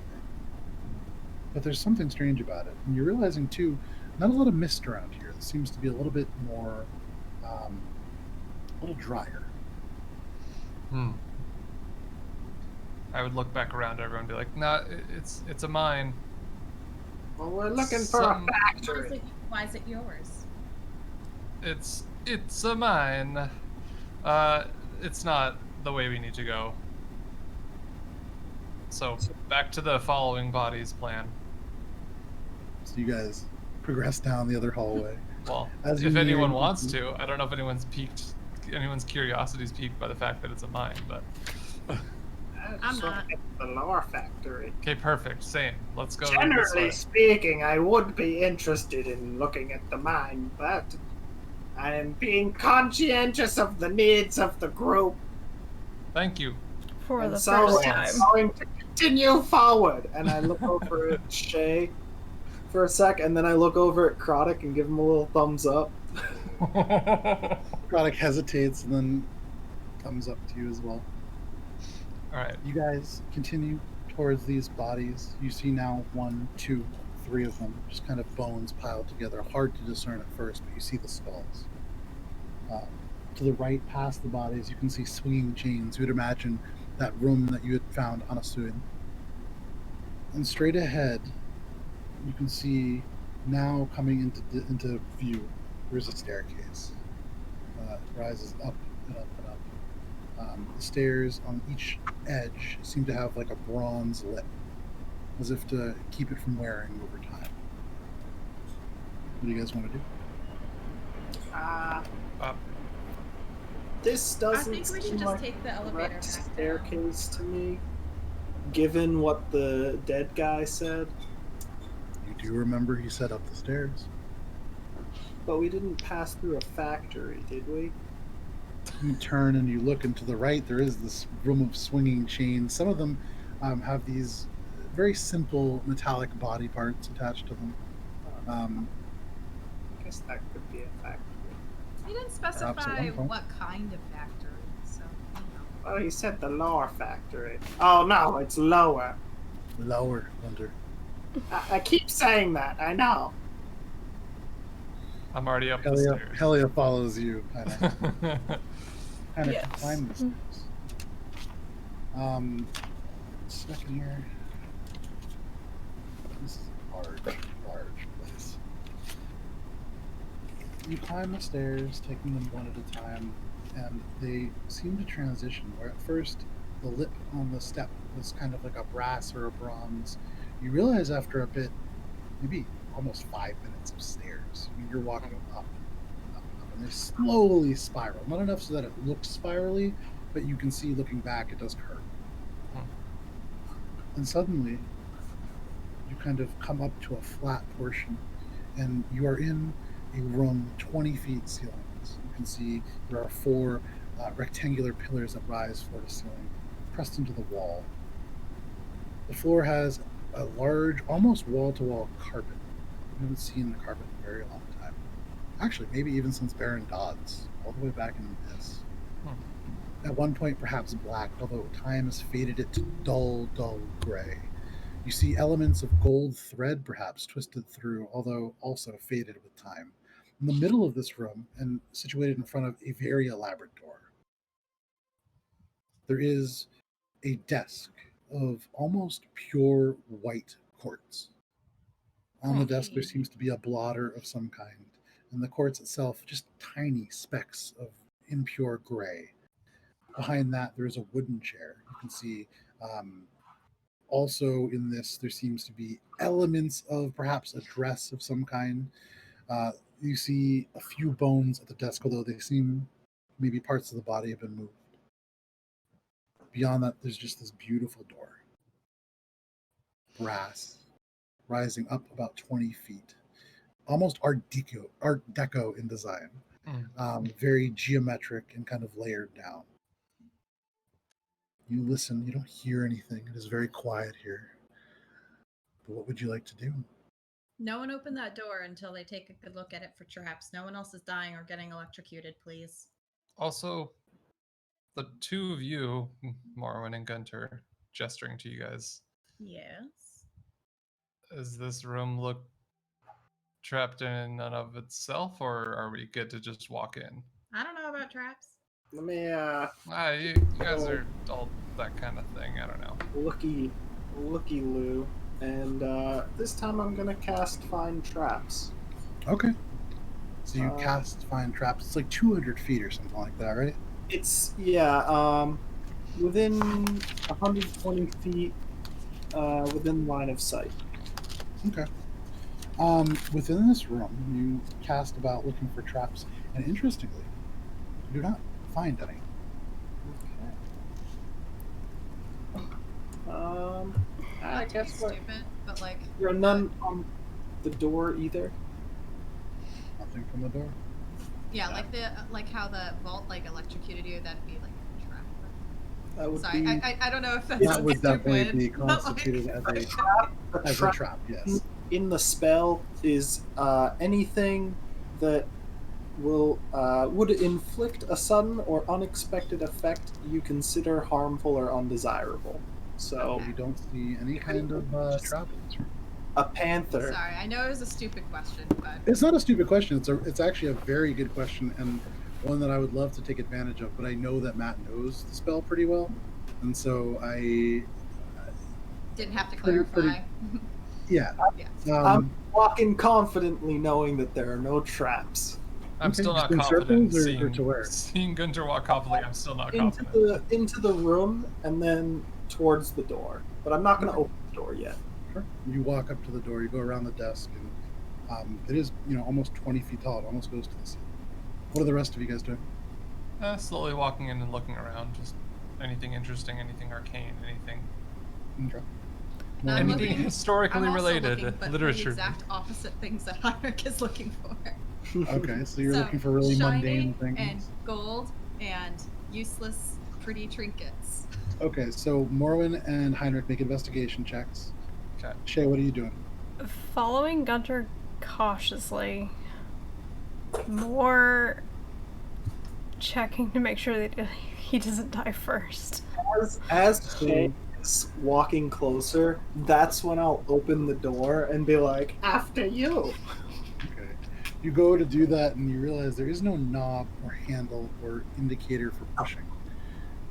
You gently tap the door, and it doesn't open. And so your kind of planned thing doesn't happen. You kind of tap it, and nothing really happens. After you, Knowing that didn't happen, then I'm gonna start feeling the door to try and find a way to open it. Morwen and Heinrich, as you guys begin looking through the room, you just hear this steady as Guntir kind of lightly taps the door. It sounds almost like metal rain. Jazz. There is a slight kind of rhythm to it. But what were your guys' investigation checks? 24. Okay.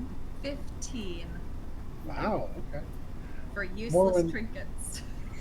Yeah. More when you look around and you notice at the bottom of this sort of dress-like garment, there is a little bit of a ribbon, and so you get a little distracted with that.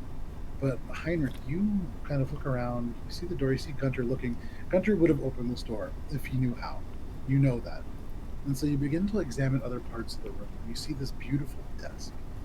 And you approach, and you see there are drawers, and a large one on the bottom right part of it, and then a thin, looks like almost a pale beechwood drawer that's in the top, like one that you would slide out and have papers in. You kind of bend down, you look at it, you peer under, your antlers kind of almost touching the edges where the legs would go. But you look up, and there is a small metal button. Perfect. Noted, not yet. Sure. Now I'm going to open all the drawers. You pull the drawers open, and make an investigation check. Again. Yep. I'm just Alright. picturing- Oh, another 24, actually. Same All number. right. A couple things. So All right. first, you pull open this sort of large drawer, which is more of like a cabinet door, and then there's like a drawer space within. You can see, doesn't seem to be much. It's kind of dusty. You would imagine, kind of looking at it, in some of the crumbled bits, that there was paper stored here at one point. Although this is, I mean, Sure. there was. You pull open the thin drawer, and kind of like the other desk in that foreman's office, you can see a small piece of paper. This much finer quality paper. This paper is intact. This paper is beautiful, snow white, a very high quality. You can see. I mean, would you like to read it? Yeah? First, I admire the parchment quality, as I have thumbed many a book before. Yeah, and as you admire it, the dwarven characters, or sorry, the elven characters on it lift Huh. off and switch to common. It reads, respectfully submitted to the architect. None could call you anything short of brilliant. Dinman's workshop is the jewel of the coal, and every step you've taken has been perfectly placed to propel our work, your work, to the peaks of the mountain. The Gold Team recognizes that its previous brief was an error. When researcher Olara stated, "By the Father, you built the entire thing across an elemental scar," she meant to say, "Your trust in our team's accuracy, a greater gift none could desire, by the way, led you to creating something perfect in a less than perfect location, again, at no fault of your own. Alara has been removed from the Dinman Enterprises and replaced with a more savvy researcher, promoted from the workshop. He was slated for an overseer position, but with his keen intellect, Anasui would be a perfect fit. He took to the Fazarakian techniques almost intuitively, and his eye for armor especially would prove useful given the lines of research we've been conducting. Most esteemed architect, please consider that we have embarrassingly underestimated the fragility of this echo of the elemental deluge. The thousands of years that have passed have done little to ease the damage wrought here. We fear that if the forge key is active for too long, the tectonic and volcanic activity in the area will be altered in such a way that removing it could lead to widespread damage, powerful enough to destroy Kol Taram and the very mountain it's built into. Additionally, we've discovered a way to generate the next level of this glorious structure.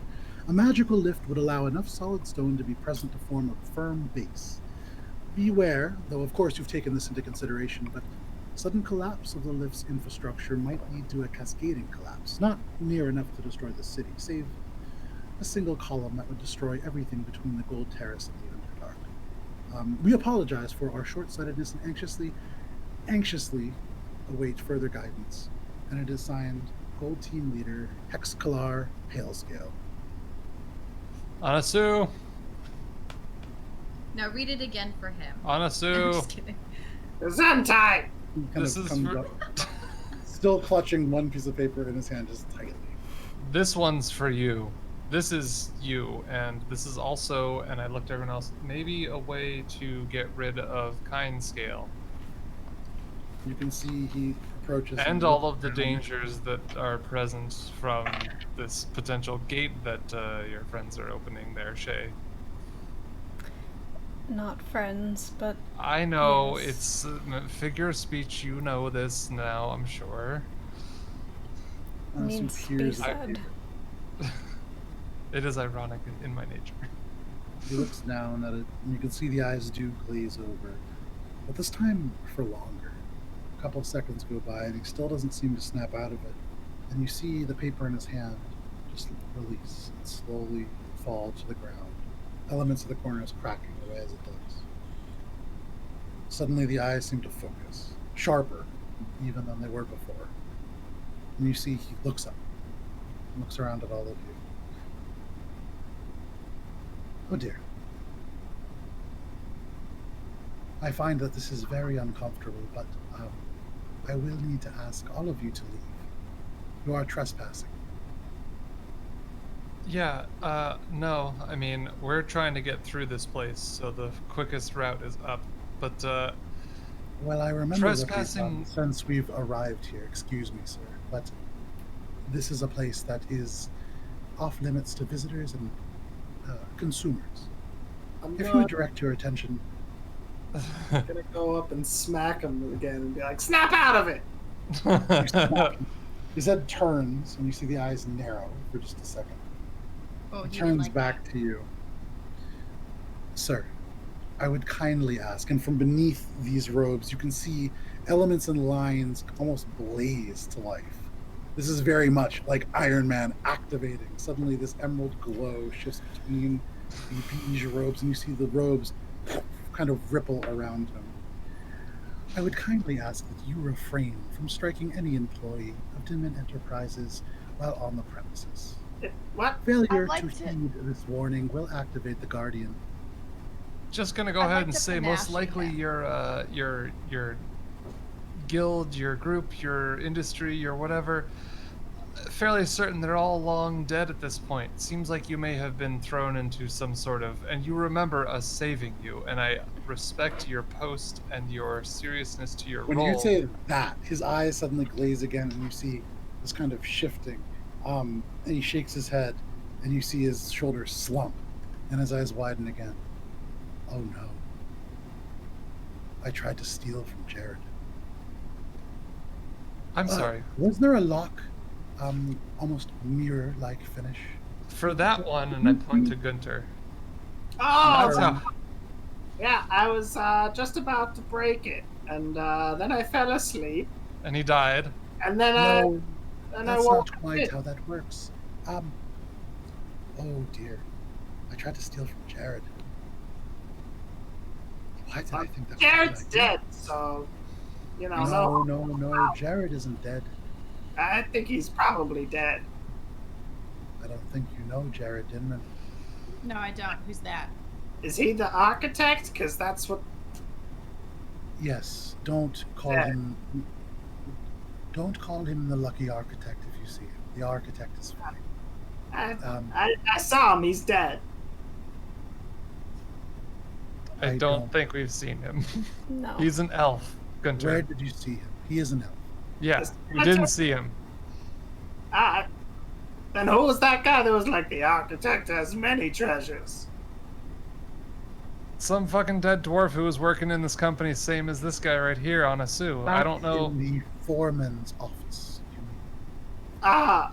So That was That was Garam. He's one of the foremen as well. I can't How much believe of your memory has come back? You seem to just assume some sort of post of authority, and that was quite alarming. What do you remember, and how can we... So sorry. I'm researcher Anasui. There was a time. I'm sure that Jared's still alive. He was over 900 when I knew him. Age ceased to be a concern for him some time ago. But this makes no sense. He kind of turns and looks. Yeah, it looks like he left his workshop in a pretty poor condition, and especially since everything that's going on outside of this place. I don't know if we've told you. Was and now there that you've... sorry again, sir, but was there, when you walked in, somewhere on the first floor, you remember the man that Guntir, right? Made disappear? yeah. There are 4 of those. For what? Did you pass one downstairs? Yeah, really hot, copper, near the swingy arm looking statues. Bronze. Yeah. He made it that far. Interesting. Okay. Something has gone terribly wrong. What day is it? I don't know. Can we approximate the date? You know that when you guys first entered, it was the first of, or sorry, it was the first of the Claws of Winter. So you'd What imagine 1470 TA. Okay. So I'll tell him Third that. age. Okay. You see him kind of blink. Oh dear. Well, I seem to find myself about 400 years older. You don't look Jared at is dead? past 50. Thank you. But It's a compliment. I find myself very confused then. Jared is perhaps the most brilliant mind ever to have walked across Dominion, across Everest even.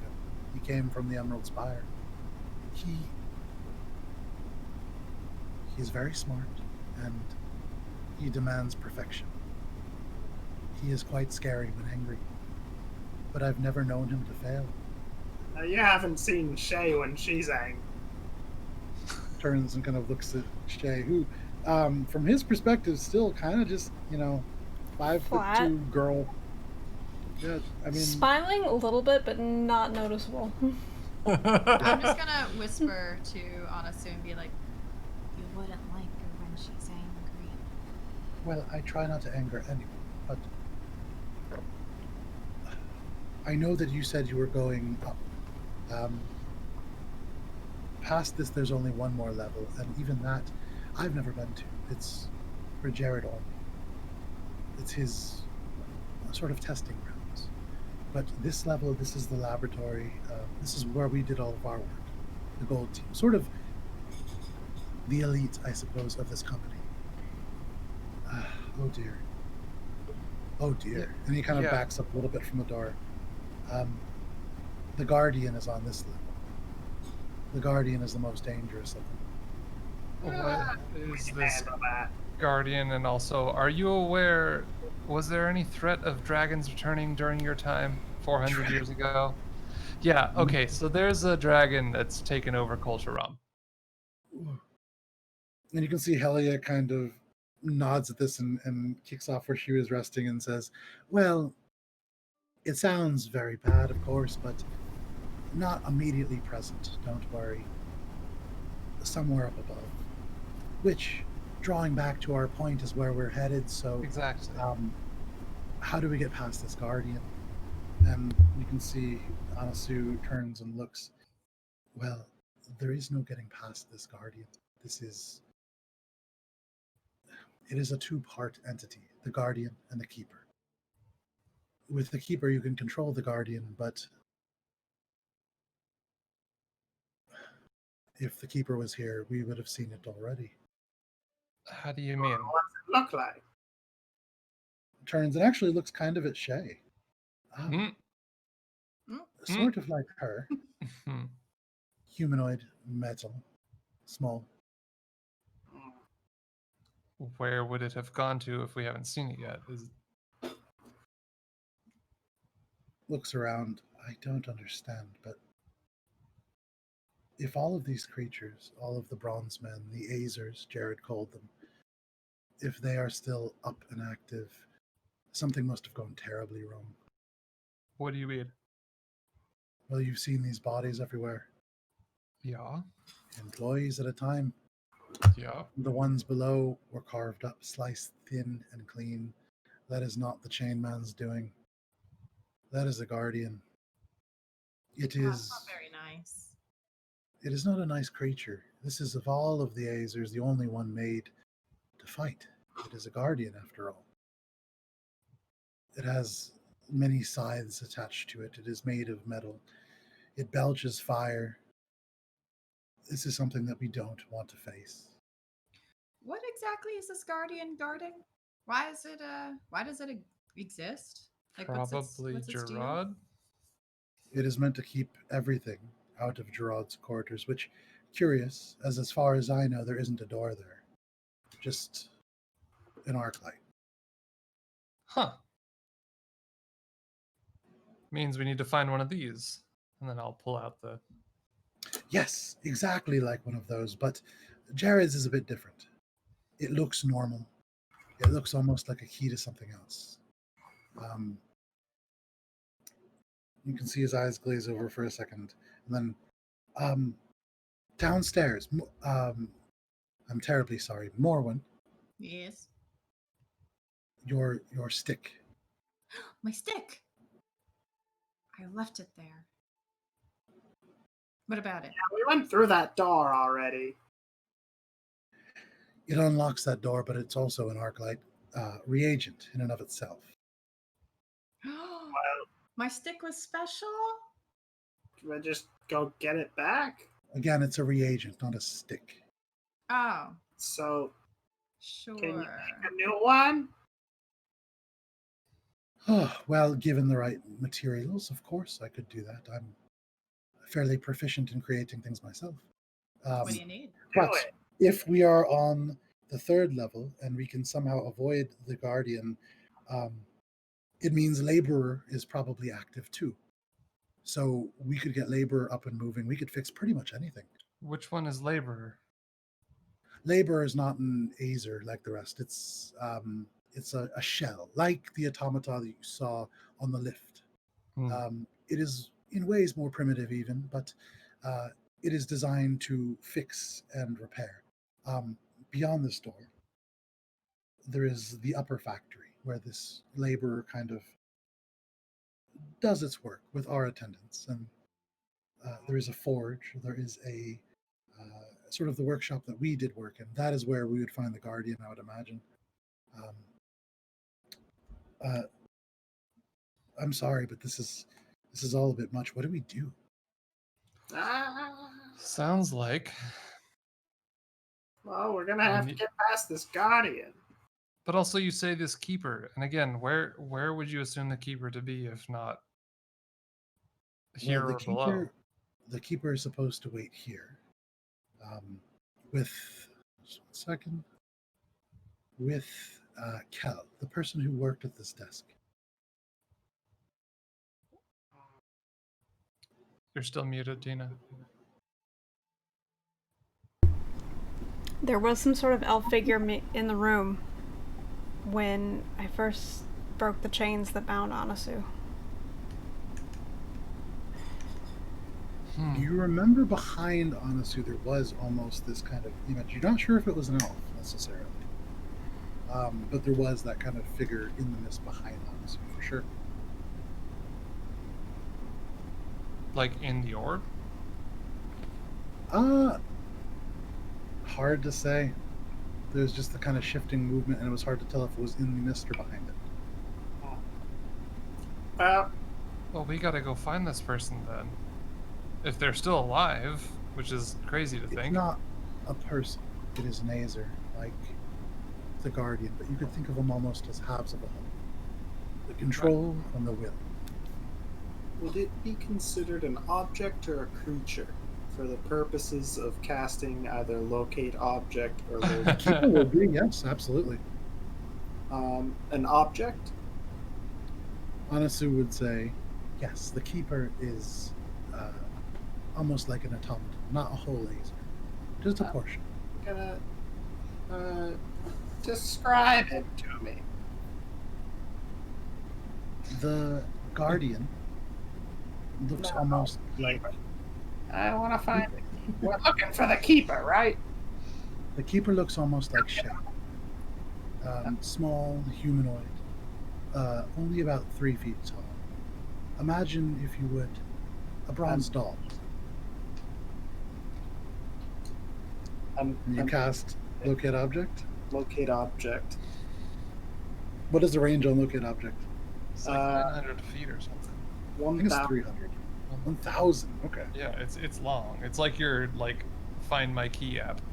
Yeah, there's this kind of of energy that goes off of Guntir.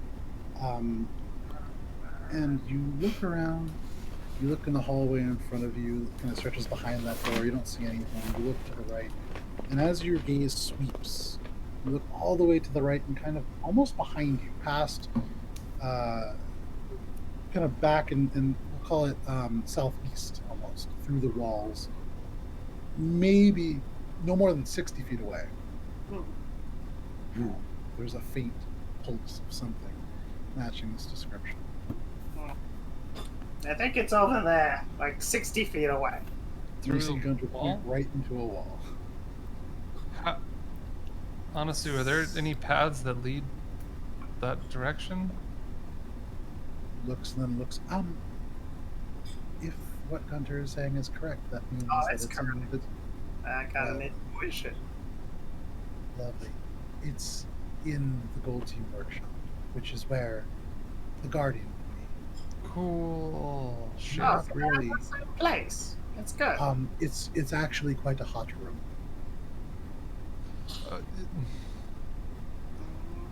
Interesting. It's relevantly hot. The way that we ran it, there is a mote of elemental fire that is used for us to do various tasks. We can handle The that. entire floor is more of a grate, and beneath it there was running water at one point. But if that fire was left, and if nobody's removed the forge key, I would imagine it has overflown at this point, and the water could be almost constantly in a state of flash boiling. It would make that room quite uncomfortable. Very fun. I mean, based on the state of the rest of this place that we've traversed through, I would say that this forge key was left on or something. There's been molten activity everywhere, and mist and heat, and Yes. it's... Oh, for this long, I can't even imagine. 400 years, forge it's a long key. time. Well, the forge key is incredibly powerful. Oh, I can't even imagine. If we remove the key, it will almost certainly destroy this entire place. That's kind of what I'm going for, especially if we want to destroy what's above us. Sorry, Helia. Not Dragon's just kind of more above important. us. This would destroy Kol Turan. This would destroy Mount Turan. Ah, never mind then. So, why don't The we forge just... key being in place for this long would change the tectonic activity almost irrevocably. To change and remove that item would be disastrous. So it's kind of just gotta stay where it is forever. Unless we At can this find a point. way to replace it. But replace it? What do you mean? What is this forge key anyways? Is it literally a key, or is it something arcane in nature? Sounds more arcane in nature. The forge key, when we found it, or when we received it, I suppose, as we did buy it out of Nocturne and had it shipped, it was a lark, really. We didn't believe it to be true. An item this rare, this legendary. Have you ever heard of something called the Cold Forge? And he looks mostly at you when he says this. I'll cut in and be like, yeah, I found a coin from that place. What? That's worth quite a bit. Cool, found it. cool. But Why didn't you tell me? The Cold Forge was originally operated by the Forge Key. It is what activates the entire thing. It's It the is same powered. one. Presumably, yes, because it is quite powerful. It is what operates all of the fire in this place. The elemental fire that formed the Azers, it's attached somehow. Gotta get that. So you need another one. And how are these made? You found one on a black market deal. This wasn't made, or at least not by hands such as mine. This is something old.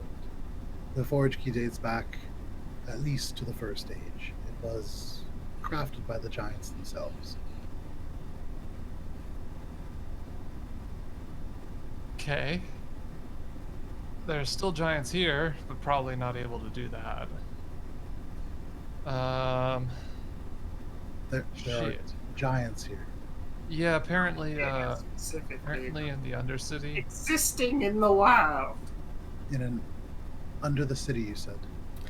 in the Undercity. In the lower levels on the Beneath stair, Cultural. but in Culturam, there are giants. It's Yes. in Undercity. Hell Perhaps yeah, they any don't help know. here? Elia turns and looks and says, I mean, the Undercity's only about 300 years old, so actually, she kind of walks up to him, and you can see this little dwarf up to this 6'5" elf, and he still kind of almost takes a little bit of a lean backwards, but there's an intensity to Helia. And she leans in and she says, have you ever heard of the Cold Rock clan? And you can see Anasui kind of nods and just says, I mean, yes, of course. They're one of the more prominent families in the Gold Circle. What about them? And you can see Helia turns to you all and kind of nods a little bit. I believe this gentleman predates our city. Yeah. And you can see Anasui is trying to follow this and doesn't seem to really be understanding. Yeah. A lot has changed By about since you were locked up. 400 years. Yeah, she's a cold rot. They got kicked out, so now they live down under the You're city. a cold rot. You can see she kind of shakes her head. I mean, I guess technically, yeah. But I mean, technically, I'm old. And Both she of was them kinda rotting look at you. earlier. So, in the midst of this conversation, you guys currently find yourselves in this sort of almost anteroom or lobby. This ornate door in front of you. What are you guys gonna do?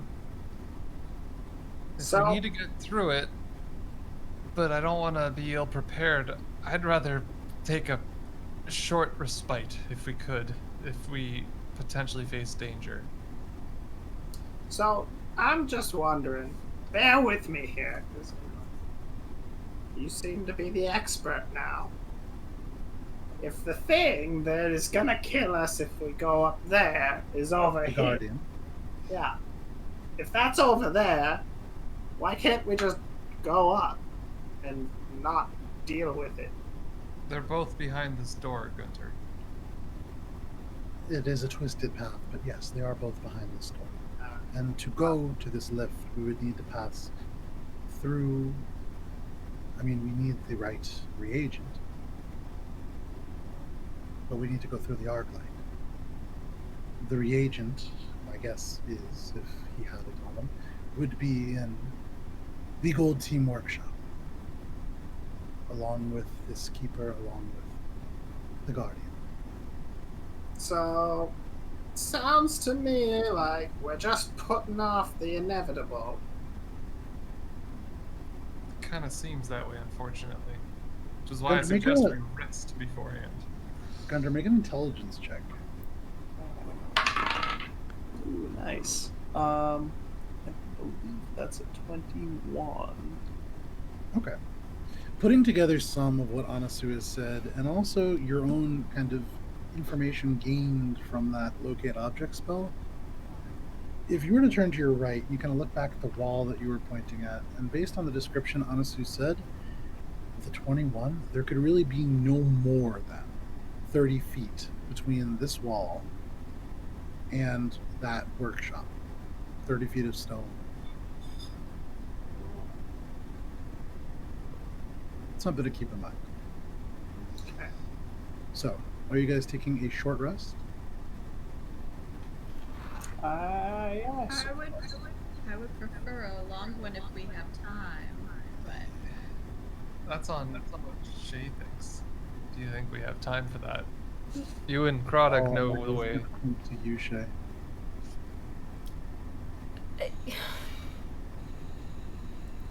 We don't have time. But that said, we have to arrive in a condition able to fight what's ahead. Time is Shae against says us. with some wisdom. Time is certainly against us. Krodok says now, it does not help if the seasons change and a seed is not planted. what seeds are you planting?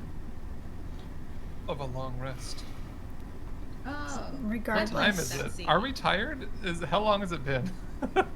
Not terribly tired. I mean, in this time, since you guys finished your last long rest, it's been about 5 hours.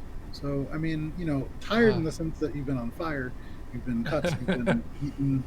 In terms of could you sleep? Probably not yet. No. Okay. Short rest it is, and some potions if anyone needs them. I need. In terms of healing. expediency, all haste is needed. Give it about an hour then. Okay. So you guys begin the process of this short rest. You guys have about an hour within this lobby. Is there anything that you guys want to do before we continue? I need healing. Okay, so you can use hit dice during a rest. Oh yeah, I forgot that I can do That's- that. I just never usually have to, so I don't. There you go. I'm gonna.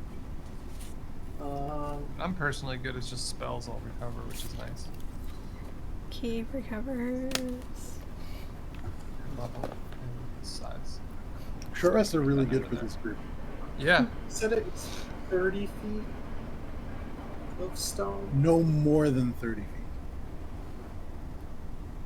I don't think that I have enough spell slots to shape all that stone. You don't know? Could be 1 foot, but it's no more than 30.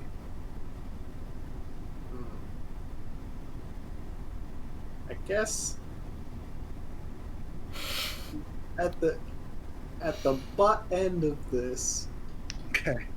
I'm gonna lean up against the spot in the wall that would, in a straight line, go Okay. through, Yeah. This. and I'm gonna stone shape record there. as I'm leaning in and just kind of fall through Okay. as much as You're I doing, you're doing stone shape? Yes. My- Shapes. Yeah. Shape Stone. stone. One So that- what exactly, what are the kind of distances you can use? I believe it's 5 feet by a 5-foot Cube. space of stone, and I can Okay. move it and make it into a doorway or anything. What are you making it into? I'm gonna make it into a Guntir-shaped passageway by leaning through it. So you guys watch as Gunter puts his hand on the stone, and he turns his head as if to think, and suddenly he just kind of absorbs into the rock. And you see this Gunter-shaped hole about 5 feet deep that goes to more stone. But Gunter, go ahead and make a perception check. Does your hand go to a rest? That's 27. Oh no, This stone, 29. okay. This stone where your hand rests upon feels a little warmer. You're gonna open a pressure point. And you kind of knock on it, and there is a hollowness to it. You would imagine you're very close to the other side. I think we could get through here. I like poke my head out of my me-shaped hole. The platinum beard kind of swinging there. I found, Like, how close? like you can feel the heat emanating off of the wall. Like, if I punch it, it'll go through? Two punch, then yeah, you'll probably break it through. Okay. I mean, alternatively, Heinrich, you still have that dynamite. I know you do. You won't let me use it. Nope. I'll go punch it. Okay. Shae kind of, Guntir, you have to squeeze out of the hole, and Shae, you really, even though Guntir is tall for a dwarf, he's kind of gangly. I'm crouching so he a fits little in.